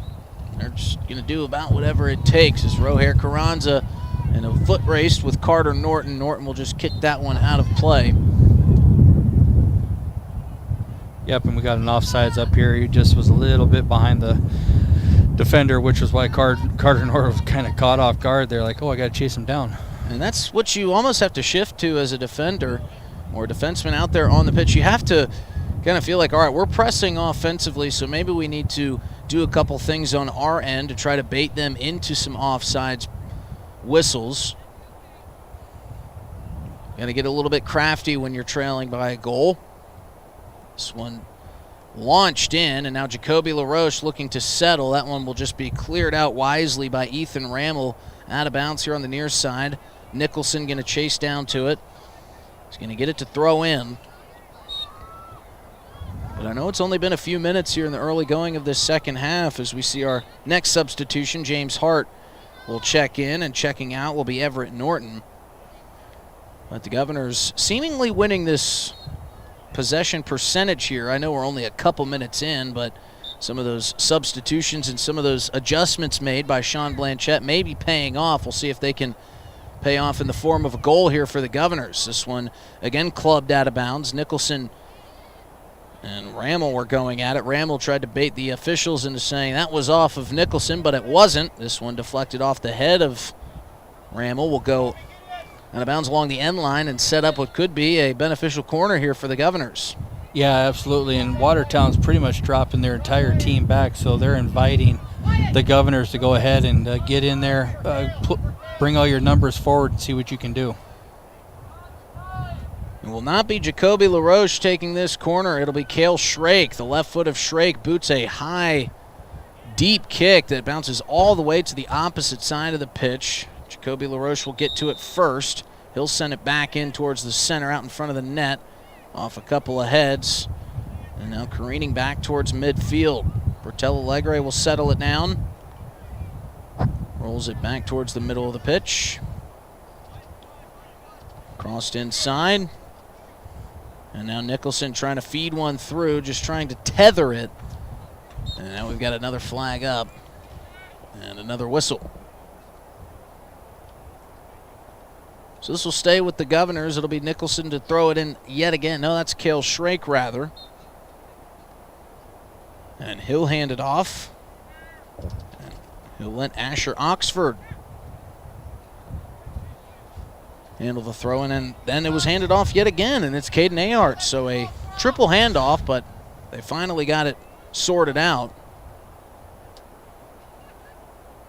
Ball down on the far side near that far side corner. Again, the Governors tacking right for left on your radio dial here this afternoon. Second half here, couple minutes gone. Arrows still leading 1-0. Substitution coming in for the Governors. It'll be Everett Norton. Shouting out to his counterpart. Looks like James Hart will be exiting the playing surface.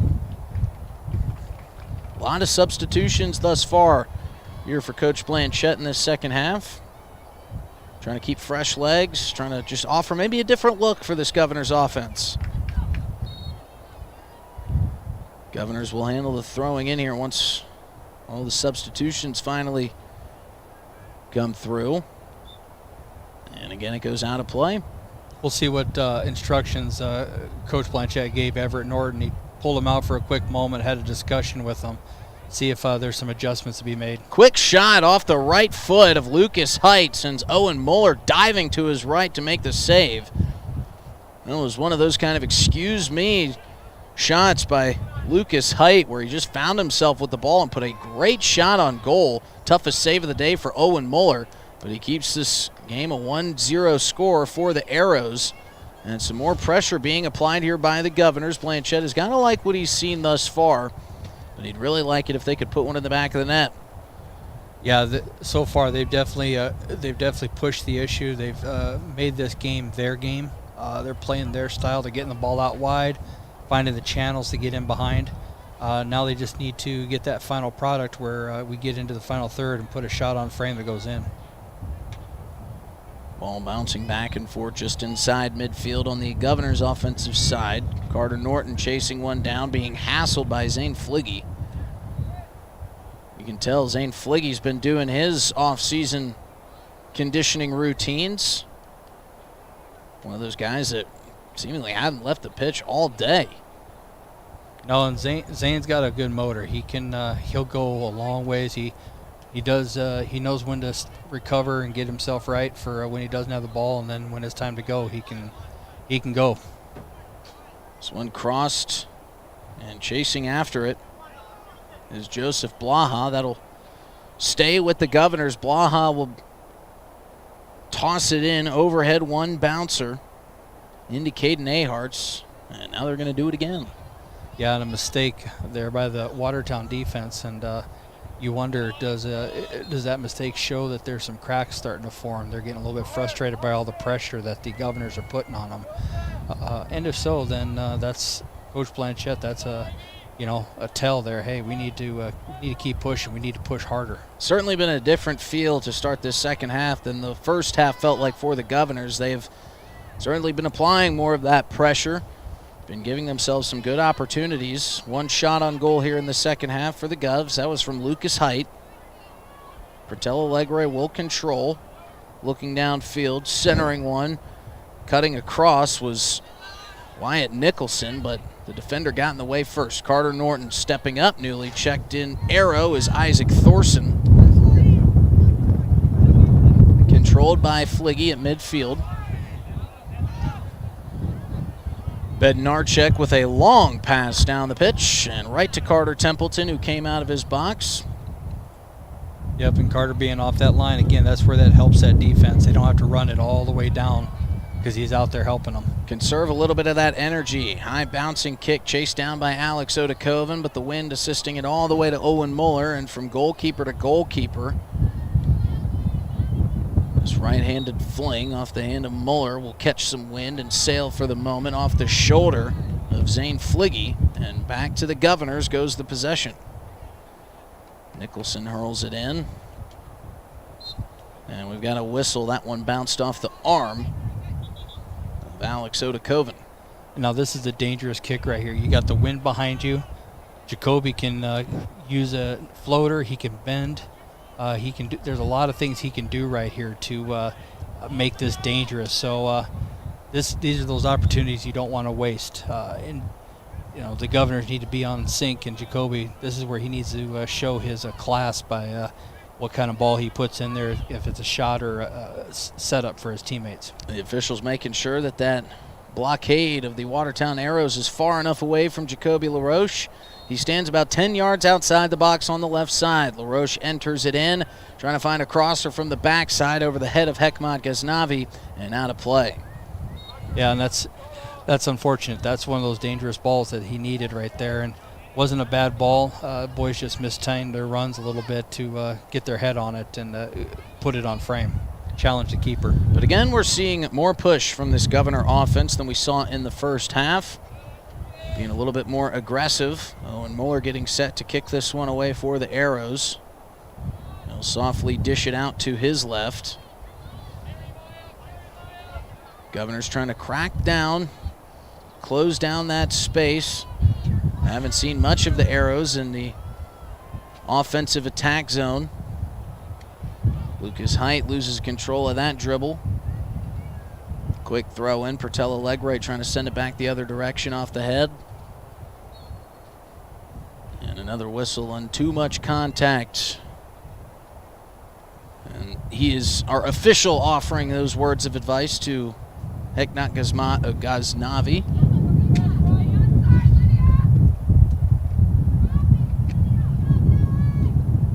Arrows with the free kick about 10 yards inside the midfield line. High floating kick sent in.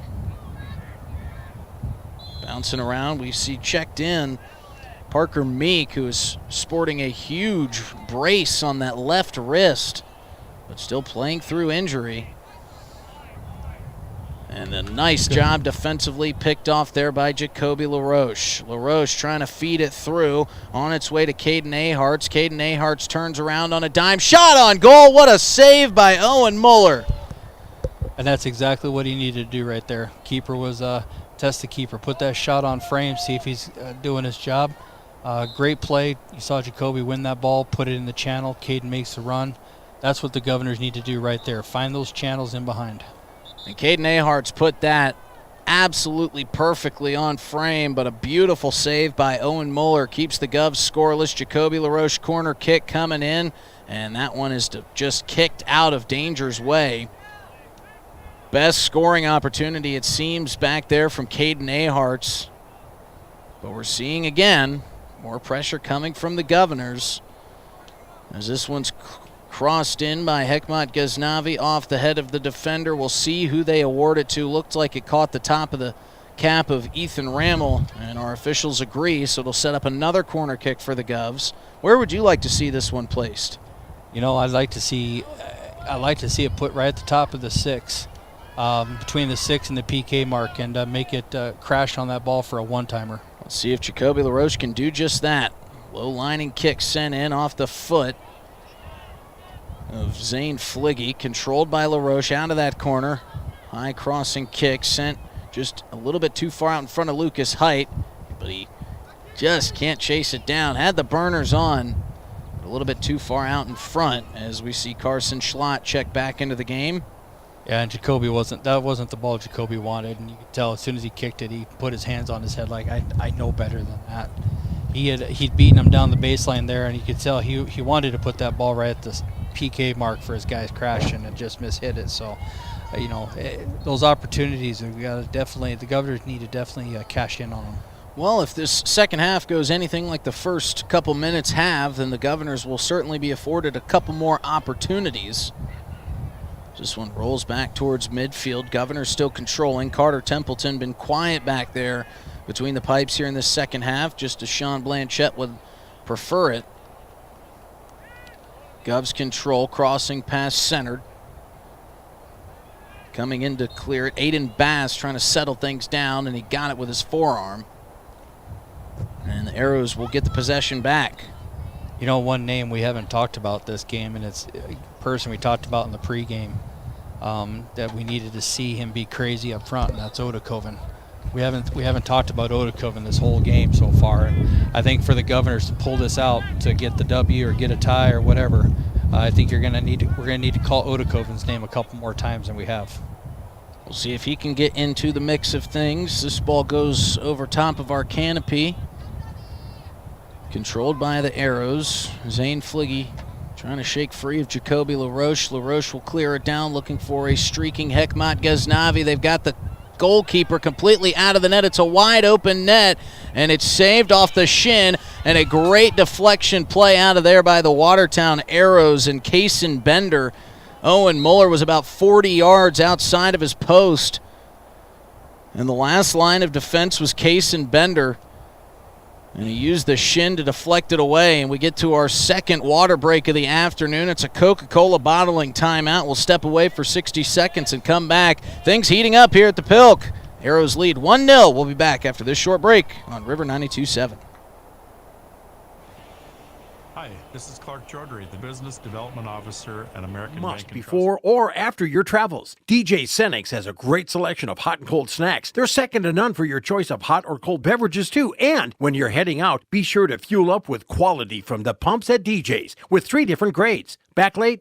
No problem. DJ's features pay at the pump convenience 24 hours a day. DJ Senex, 507 West Sioux and Pierre. Your choice for quality service and selection.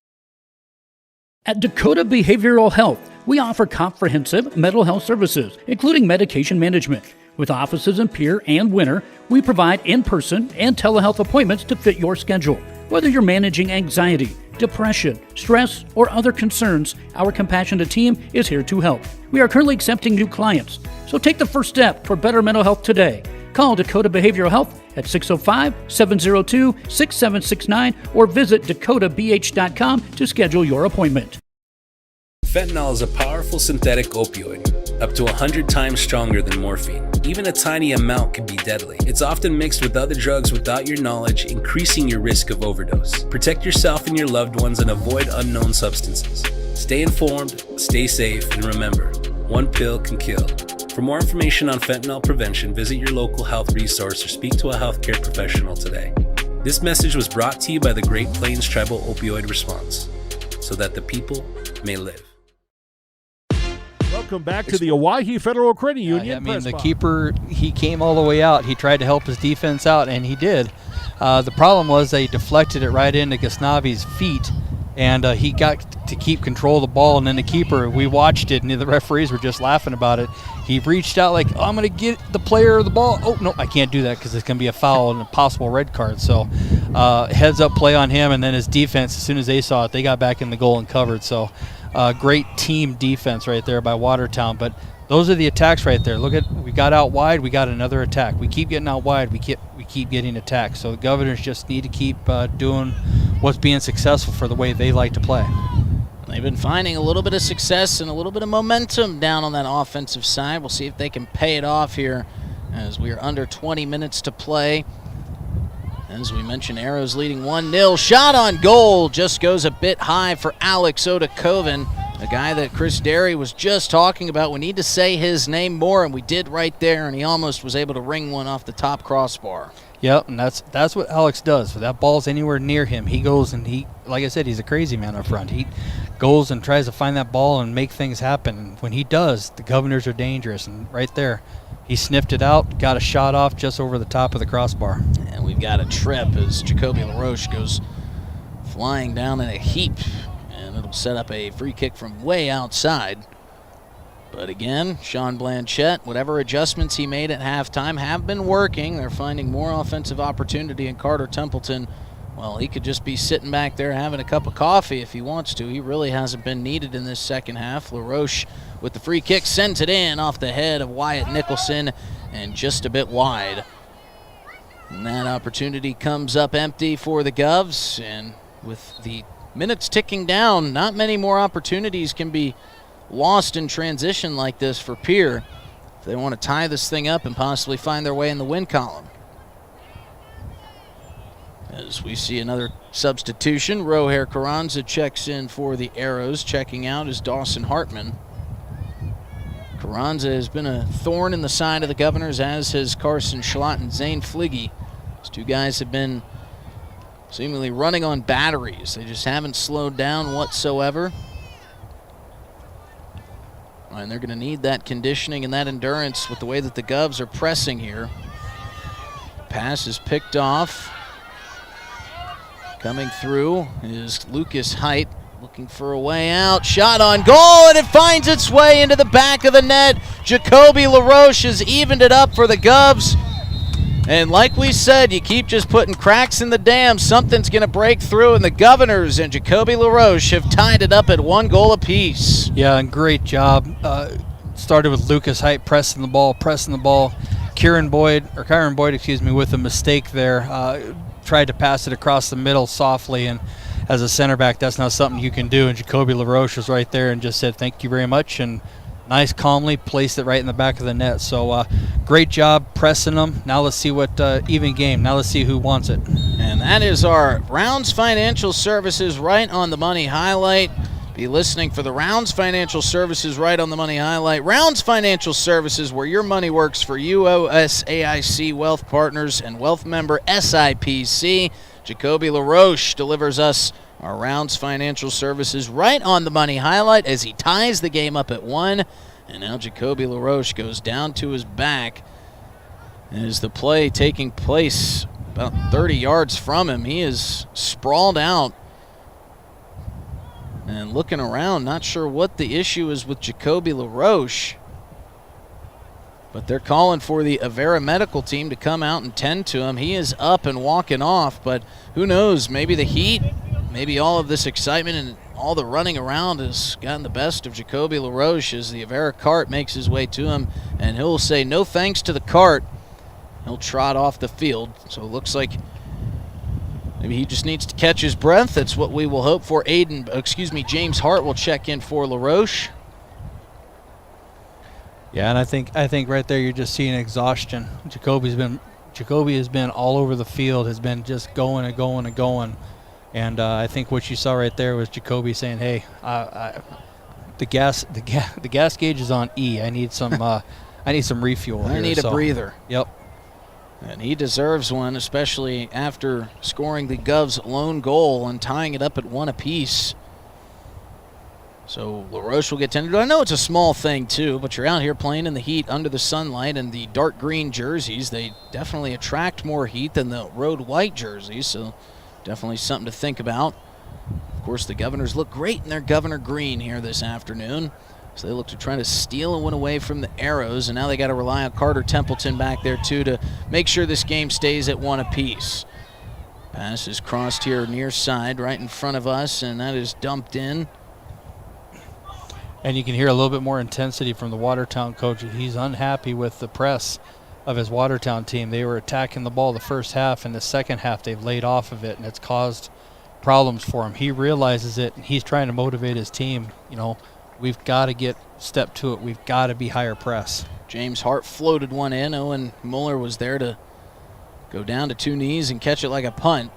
Javier Portela Alegre at midfield pushing it forward, continuing to apply the pressure. Mueller comes out of the box, gets to that one. Mueller wearing the all-pink kit today. As Carter Templeton's got the all gray with the green across the chest. Arrows pushing forward. Hekmat Ghaznavi comes flying in, deflects that one out of play. We'll stay with the Arrows. But it's almost as if the Govs have a goal in this second half. Do not let the Arrows get past midfield with possession. And if that's been their goal, well, they've been achieving that. The Arrows just haven't been able to really find much rhythm here in the second half. Not sure if they're just trying to, or were trying to hold on and white knuckle it to the win. But the Govs' adjustments have been paying off. Yeah, and they've been there's been a lot of good adjustments by the Governors to, to try to push this game in the direction they want to go, and it definitely has changed the momentum from front to back for the Governors. It's been a much more peaceful second half for that back line of the Governors defensively. That pass from Carter Norton just a bit too far out in front of James Hart, so it'll be a turnover back to the Arrows.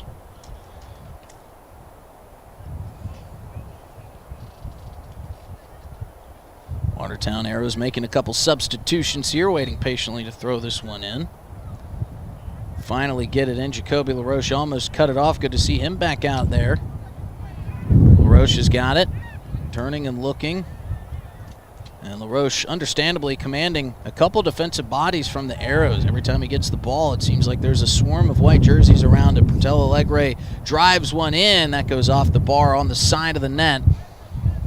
Owen Muller happy to see that one bang outside of scoring zone. Definitely been a completely different half, a tale of two halves. The first half, Watertown controlled everything. We're winning all the 50-50 balls. We're pressing their style of play, and in the second half, Governors made a few adjustments.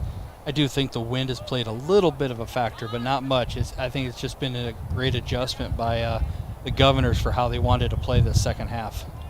They've had their foot on the gas since that second half whistle blew, and they haven't taken it off since then. It seems like every time you look up, the Governors are pressing the issue or putting a shot on goal or getting bodies out in front of the net as Ghaznavi centers another one. This one dropped down, popped up into the air, still popcorning off the head, deflected out, and that was mainly facilitated by Wyatt Nicholson inside.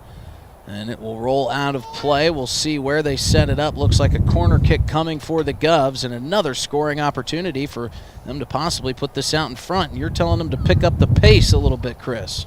Yeah, right now you've got them on their heels. Keep pushing, keep pushing, keep pushing. That's if I'm coach over here, Coach Blanchett, I'm telling them, keep the foot on the gas. Let's go. Corner comes in. It's deflected down for the moment, but pushed out of play past the back line. And that one will set up another corner kick coming here. They're going to say that was deflected off the Arrows.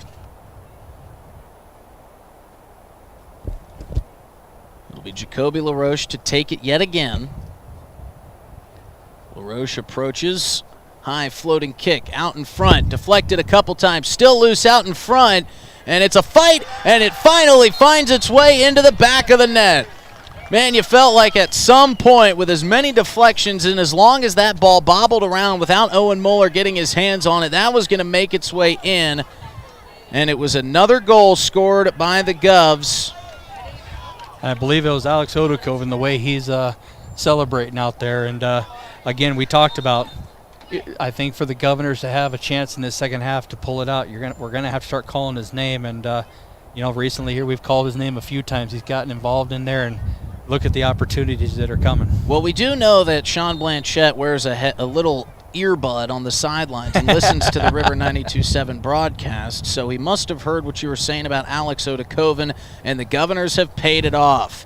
They lead 2-1 here, thanks to the coaching prowess of one Chris Derry relaying on to Sean Blanchett. I like to take credit for it, but I've listened to Coach Sean talk about how Alex helps him up front up there, and Alex does help him a lot. Persistent pressure by the Governors have paid off, and you know that Sean Blanchett would love an insurance goal if he could find one. Now comes the interesting game plan as you kind of have to adjust on the fly. What do you do if you're Sean Blanchett? Do you drop another body back on that line? Do you continue to force the issue like they have been? I continue to force it. why invite in the pressure? Why change what's working right now? I mean, it's working. You've got them on their heels. I'm going for another goal. I want a 2-goal lead, give ourselves a little insurance like you just said, and then after we get a 2-goal lead, maybe then I make an adjustment. But right now, it's foot on the gas, gas pedal wide open. Let's rock. Nicholson will check out. Joseph Blaha back into the game. This will be a throw-in, standing at the corner. Right to Jacoby LaRoche.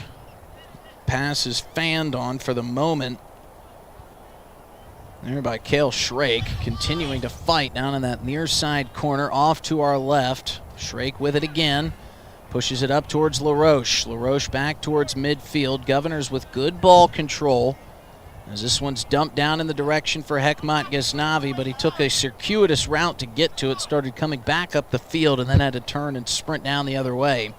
And maybe timed that one up just a little bit out of what he wanted to. Yeah, and but we're getting the field wide. We're doing what we need to do to spread them out. We're finding those channels. There's been, they got to keep doing what's been working this second half, and it has been working. Switching the points of attack.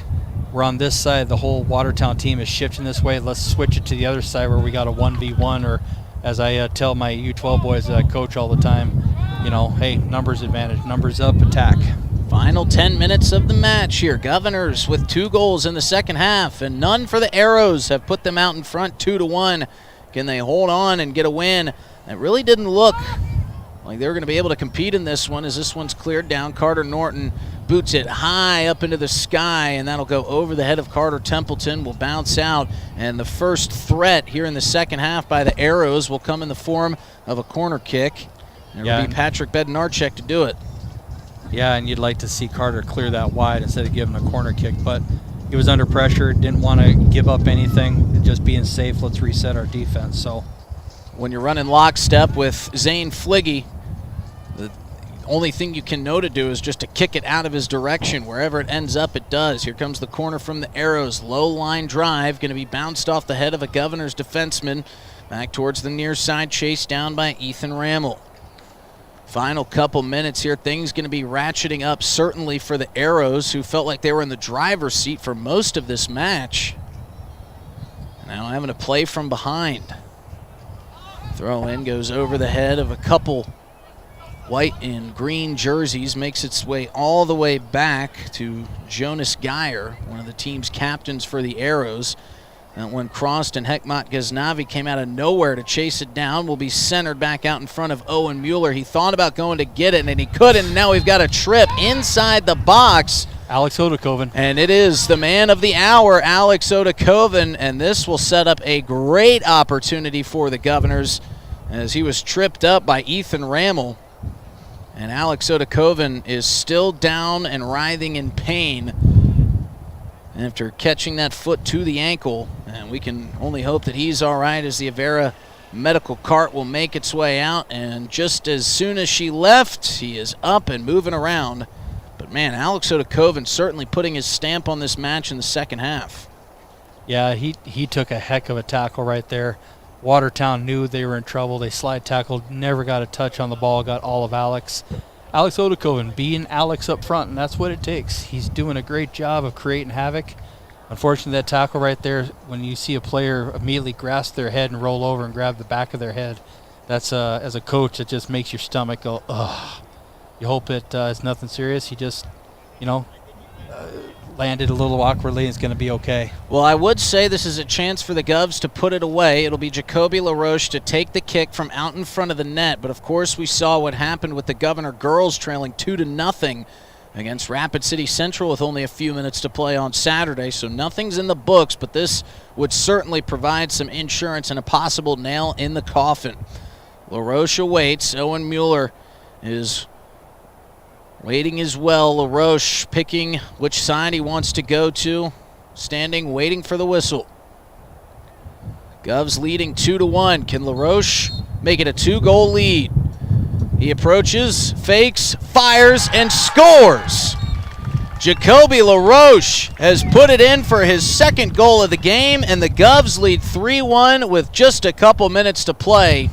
And that feels like a big one for the Governors, and maybe the death sentence for the Arrows, who really haven't been able to get any offensive push here in this second half. Just one moment they felt like they had an opportunity to score off of a corner kick, but this one maybe putting it out of reach for the Watertown Arrows. Yeah, and you can tell right now the Governors are pushing. Watertown's is reacting instead of creating. And the Governors this second half, we talk about tale of two halves. This is a story of two halves. I mean, this second half by Governors has been a masterclass in adjustment, who wants it more, imposing their will, and looks like to me they're still going to keep going. Here comes Hekmat Ghaznavi cutting off a pass as he continues to force, and another whistle down low. But, Chris, he just said a tale of two halves. I mean, these look like two completely different teams than we saw from the first half into the second half. Yeah, it's been fun to watch. As a coach, I always like to see halftime adjustments. Who makes them? Which team executes them? All those fun little things that as a coach you kind of recognize and watch for. And I'll tell you what, watching the second half, Sean has got to feel really good about what his team has done. They've responded well. They didn't let their heads drop. They played their style of soccer. When they play their style of soccer, they are a very, very tough team. And it wasn't so much that, he was, maybe he was upset with the way that his team played in the first half, but he's got to be thrilled with the way they've responded in the second half. And now they just try to hold on and kill this time until the final whistle blows. We're under 7 minutes to play here in the second half. Watertown Arrows now trying to push offensively, but maybe getting out of their offensive game plan a little bit. Yeah, and the last thing you want to do right now is give Watertown any sign, anything to build on. Just like with the ladies, on Saturday. Give a last-minute goal, all of a sudden they got some momentum and they can come back and tie this thing. Unfortunately, we just saw it, so it can happen. Big moment here on a corner kick that's deflected out. It was off the foot of Zane Fligge from the corner, and a good job by the Governors just to boot it out past midfield. Owen Muller coming all the way out, almost up to midfield, to try to save some time, clear it back down into the Governor defensive zone. Javier Portela Alegre trying to clear it, as is Lucas Height, and it will deflect out of play. Looks like that one went off of an arrow, and Javier Portela Alegre with about the slowest walk, as you'll see, making his way over, and now he's going to switch positions with Caden Aharts. It was a Zane Fligge goal that started the scoring today for the Arrows. They took a 1-0 lead into the halftime break, but a completely different team. Jacoby LaRoche got the Governors on the board first, then Alex Odakoven put one in the back of the net. And then it was Odakoven who was fouled on a slide tackle inside the box that set up the free kick right in front of the net for the Governors. And Jacoby LaRoche, in the absence of Alex Odakoven, who left with an apparent leg injury, took care of it himself, went top right corner, top shelf where Mama hides the cookies. Another corner coming for the Watertown Arrows. High floating kick, deflected down, popping around out front. Still controlled by Watertown. A lot of contact there between a couple Governors and a Watertown Arrow as Carson Schlott. And we've got another Arrow still down, writhing in pain, and we're finally going to get a whistle. Slamming his fists into the ground is Jonas Geyer. Yeah, and he went up for that ball and challenged, and there was just a collision of about 3 people there. And looks to me like he rolled his ankle pretty good when he had it there. Yeah, he's grabbing at it pretty hard. Yeah, he was definitely in some serious pain. So he'll hop on the Avera cart. And a look of angst on his face, probably with the way that the second half has gone, and especially with the contact he was just dealt. You can only hope that he's all right. They'll whistle it back in. Carson Schlott will distribute it. As the Arrows maybe a little bit shell-shocked here in this second half. They felt like they had really good control and a good grip on this game, but Sean Blanchette, you got to tip your hat to the coaching that he was able to do in that halftime break. Yeah, and it's it's going to be fun if we get a moment to talk to Sean after this game to see how he feels about this second half versus the first half and get some thoughts from him. Well, still a couple minutes to go. Arrows can strike in an instant, as you know. As the Govs just drop as many back as possible, create a green wall back there. This one thrown in, intended for Carson Schlott, made its way to a Governor first, and it's cleared out yet again, this time by Lucas Height. This will set up a corner kick for the Arrows. Yeah, and Caden Ahart, you can see him go, why'd you kick it? Give him a corner kick. Last thing you want to do, give him free kicks that are going to be dangerous, those corner kicks in those areas especially. So we'll see if the Arrows can make anything of this. It'll be Patrick Bednarczyk. We'll distribute it in, low bouncing kick right to Javier Pertel Alegre, who happily clears it out. Now he's going to give chase, foot race with Carson Schlott, and that'll be out of bounds off of Pertel Alegre from way back in front of the net, but it keeps it well far away from the Governor's goal. Pushing in, deflected again off the shin of Alex Odakoven. Good to see him back up and moving around after getting dealt that slide tackle. Owen Muller, way out of the box, looking downfield. Sean Blanchette barking out commands from his bench. Muller dishes it in off the thigh of Caden Aharts. Scooped up by the Arrows, distributed up for Ethan Rammel. Rammel giving chase, cut off by Wyatt Nicholson. Cale Shrake was the one come flying in there, and he booted it as far as he could kick it. Govs trying to hang on, leading 2-1 here. Final couple minutes, cleared out again by the Govs. Set up a throw-in by the Arrows. Ethan Rammel to heave it in. Time running out for the Arrows. How big was that second goal by the Govs to make it a 3-1 contest? Bouncing around, still controlled by the Arrows out front, now cleared out by the Govs. This will go the distance of the field. Will bounce all the way to some spectators back behind Owen Muller's net. Muller with intention and pace, gets it back in. Kyron Boyd moving forward towards midfield. Boyd pushes it forward, controlled by Fliggy.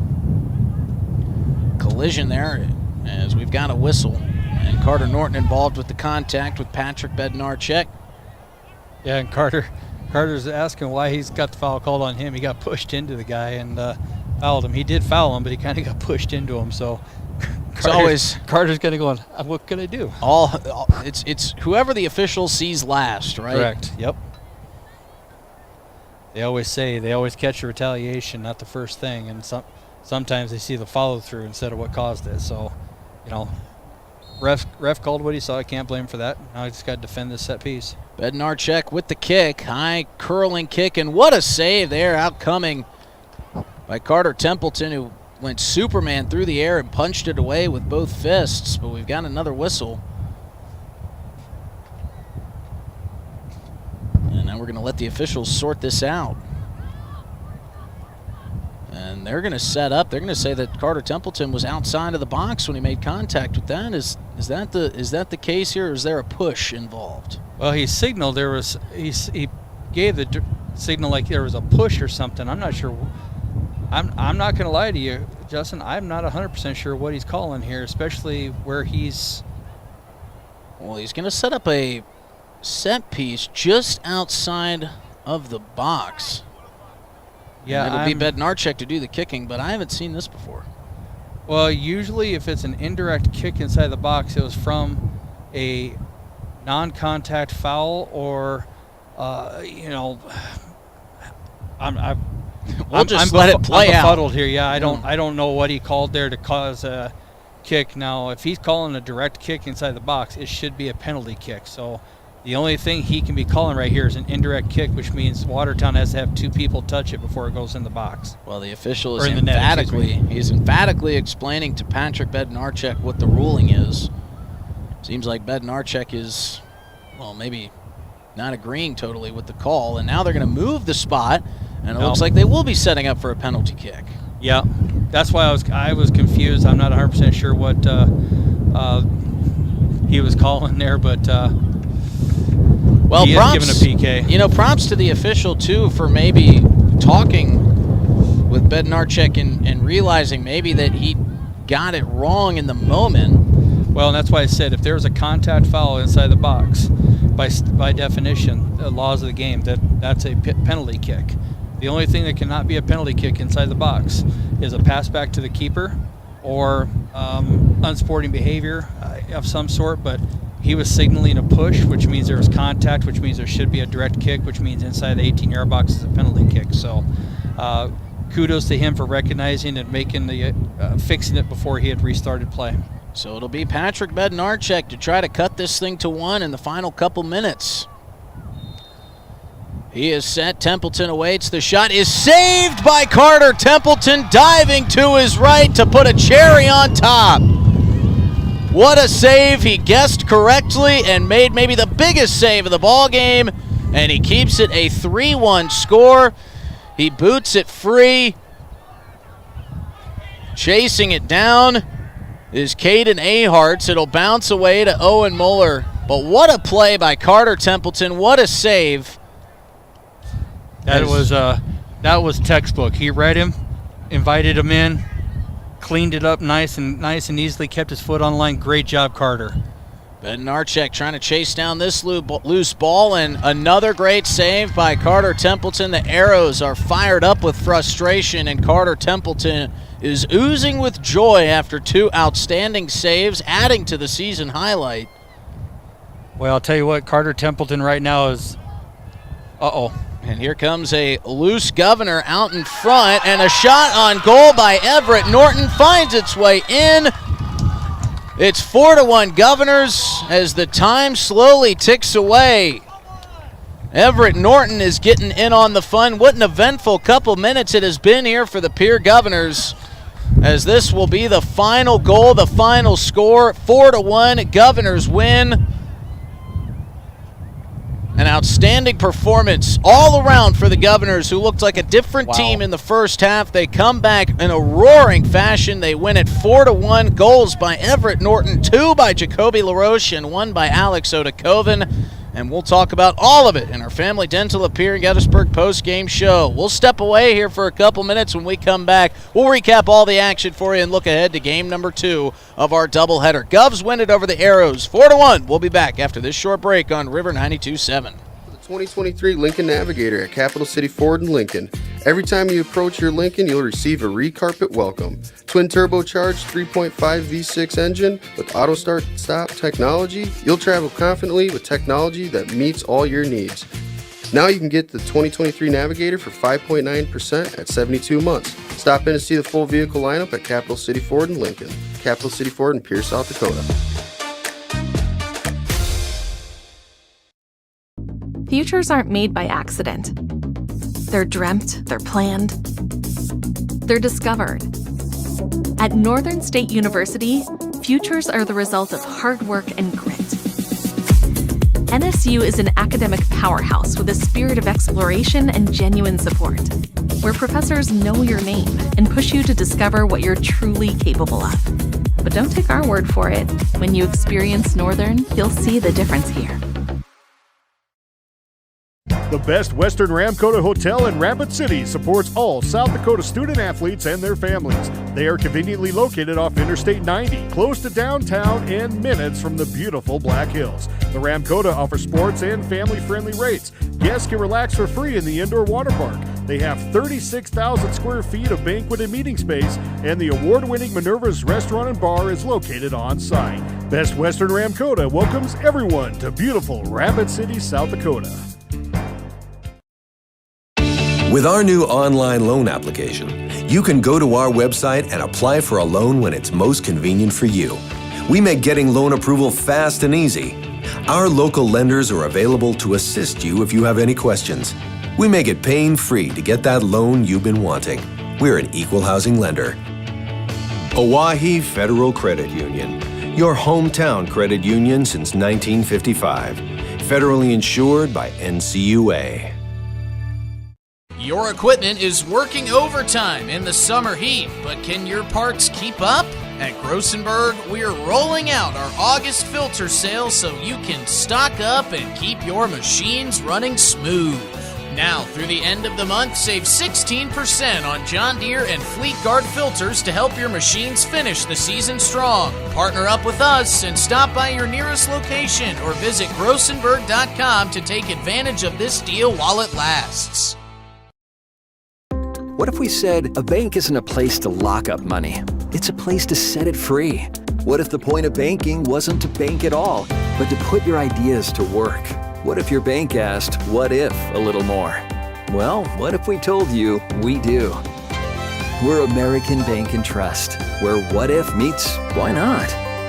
If you're ready to change what you get out of banking, start a relationship with us. What if you made the move today? When you're thinking of a new or used car, We're back to the Owyhee Federal Credit Union. Our doubleheader against the Watertown Arrows 4-1. Justin Cowart alongside Chris Derry welcoming you back into our broadcast booth for the Family Dental of Pierre and Gettysburg post-game show. And Chris, what a win it was. Kind of a tale of two halves. Two different teams from half number 1 to half number 2 for this Pierre Governor squad, but they get the win, and boy, did they look good in the second half. Goals for Jacoby LaRoche, 2 of them. Alex Odakoven had one, as did Everett Norton to get the win. And you were talking about some of those adjustments they needed to make it half, and we saw some of those, and a guy that you said needed to pick up his game a little bit, get his name mentioned a little bit more, Alex Odakoven did just that, and the Governors come out successful, getting a 4-1 win and picking up some valuable seed points. Yeah, I mean, in the first half, I thought the Governors, they didn't play their game. The Watertown imposed their will on them, and in the second half, like I said at halftime, all the Governors need to do is play their game, and they'll be fine because they hadn't played it yet, and they did. They spread the field. They got the wings out as wide as humanly possible, opened up those channels, and they started playing balls in behind. And as soon as you start doing that and making the defense have to defend when they're facing their own goal, that's a dangerous situation all the time. So great job to them. Jacoby Caden really picked it up. And like I said, Alex Odakoven, you know, in my opinion, in order for the Governors to be successful, we need to mention Alex Odakoven constantly for the creative, for the chaos that he creates up front. So when he started creating all that chaos, they got a lot more dangerous. And I said it halfway through, we need to start mentioning Alex Odakoven for the Governors to get what they need. And what do you know? We started talking to him, and off they go. And we're welcomed by head coach Sean Blanchette. Coach, we were talking kind of a tale of two halves there. You guys looked like you were playing a little bit with your heels kind of dug in there in the first half. A lot of opportunities for the Arrows that finally came through with Zane Fligge, 1 goal in the first half. But you guys came out and really pushed the envelope in the second half. It felt like there was no action on this side of the pitch. You guys offensively got it done. You guys got the win. You got to be proud of your guys. Oh, absolutely. And like you said, we were completely different teams from the first half to the second half. I mean, it was another slow start for us. We weren't connected. We weren't organized on defense. We weren't closing down space and putting pressure on the ball in the midfield. They were kind of picking us apart at will and finding those opportunities through. And quite frankly, we're probably lucky to get out of that first half only giving up 1. But we got through it. We had a good halftime talk, and they came out with a whole new energy. And I stepped in when Chris was talking about Alex. A lot of times all you need is somebody in there to just be disruptive, keep the ball in contest, put the ball under pressure. And when we're winning the ball higher, you can see it in the second half. When we're winning the ball higher, we are relentless, and we want to score up there. So that's kind of, even when they're trying to play out of the back, if I've got Alex up there just being chaotic and being disruptive, we're putting ourselves in a really good position more often than not. And you talk about some of the great play out of those guys, but how about the play out of Carter Templeton, who seemingly was sitting back there unfazed the entire second half, and then boom, he was thrust into a penalty kick situation that was a huge point in that ball game, but he stepped up to the plate, made an incredible save, and kept this game where it needed to be. And then you guys got almost kind of a bonus goal on the back end by Everett Norton. Yep, that was a bonus goal, but that's the second PK that could have been a game changer for us this season that Carter has stopped. And both have been enormous saves. I mean, the one against Yankton kept us in the game and allowed us to bring back to the tie. This one, he stopped it, and it made sure that Watertown didn't get that second wind and get that energy and that life back. And then right off of that, Carter plays it out, or a couple plays later, he plays it long downfield, and Everett's just there to run onto it and meet it, and we got confirmations from the ref the goal counted there right at the end. But that's the perfect way to cap off that game. I mean, we were slow to start, but man, when we came out in the second half, we wanted it. And I'd love to see what our game result would be had we started the game that way, but it is what it is. So not only does Carter get a huge save, but my goalkeeper's now on the stat sheet for an assist. So there we go. Just a great performance. That second half was just a great performance by our guys. You know, and I said at halftime, Coach, that I didn't think the first half you guys played your soccer. I didn't think it was what I have seen out of the Governors. And I said, he asked me at halftime, he said, you know, what do they got to change? And I said, they don't have to change anything. They just got to play their soccer. And your soccer to me is getting your wings touchline to touchline, spreading out that back line to create them channels to get the balls in. And when you started doing that, all of a sudden you started seeing attack after attack after attack, because those channels were there for you to play the balls in. And then, you know, finish it off, Alex Odekoven doing what Alex does. Chaos personified as Alex. And, you know, a lot of those Alex, I don't know who got the goal off of that third one, I think. We credited it to Alex the way he was. Okay, it could have been. I saw him and Lucas in there. I couldn't quite see. I don't know yet, but you know, a lot of those times Alex isn't getting the goal, but Alex is creating a second chance, and we're keeping it in their box. And I got guys that can follow up and score, and I believe that's how Jacoby got his first to tie us up, and then that just. We're getting the ball down there, we're dangerous, and we're just, like I said, when we get in that situation, we're just relentless, and we're going to score. Like you said, Coach, a will to want to win. Congratulations on a big win, and we look forward to continue calling soccer this season. All right, thanks, guys. Yes, sir. That was Good head job, coach Sean Blanchette. Big thanks to him for spending some time with us. And now time for our Hermanson Endodontics big play of the game. Before we let you know what that was, we'll hear a word from our friends at Hermanson Endodontics. Quality comes first at Hermanson Endodontics. Dr. Brian Hermanson serves Central South Dakota with specialty root canal treatment. Hermanson Endodontics strives to provide treatment that's not only comfortable, but also provides the best possible outcome. They do this by effective and timely communication with your dentist and preserving as much healthy tooth as possible using state-of-the-art three-dimensional imaging and the dental operating microscope to guide diagnosis and treatment. Ask your dentist if a root canal specialist is right for you. Hermanson Endodontics in Pierre. And our Hermanson Endodontics big play of the game had to have been that big save by Carter Templeton, his second big PK save of the season, and he picked up an assist. That was an outstanding save. While the game was 3-1, could have been a lot tighter had he put that or let that get into the back of the net. So congratulations for the Hermanson Endodontics big play of the game going to our friend Carter Templeton. Now it's time to hand out our player of the game, presented by Cowboy Country Stores. Before we hand out this t-shirt, let's hear a word from our friends at Cowboy Country Stores. Anytime is a good time for Cowboy Country Stores in Pierre and Fort Pierre. Fill up your tank and your stomach. Fresh baked pastries, coffees, regular and breakfast pizzas, Champs Chicken, and more.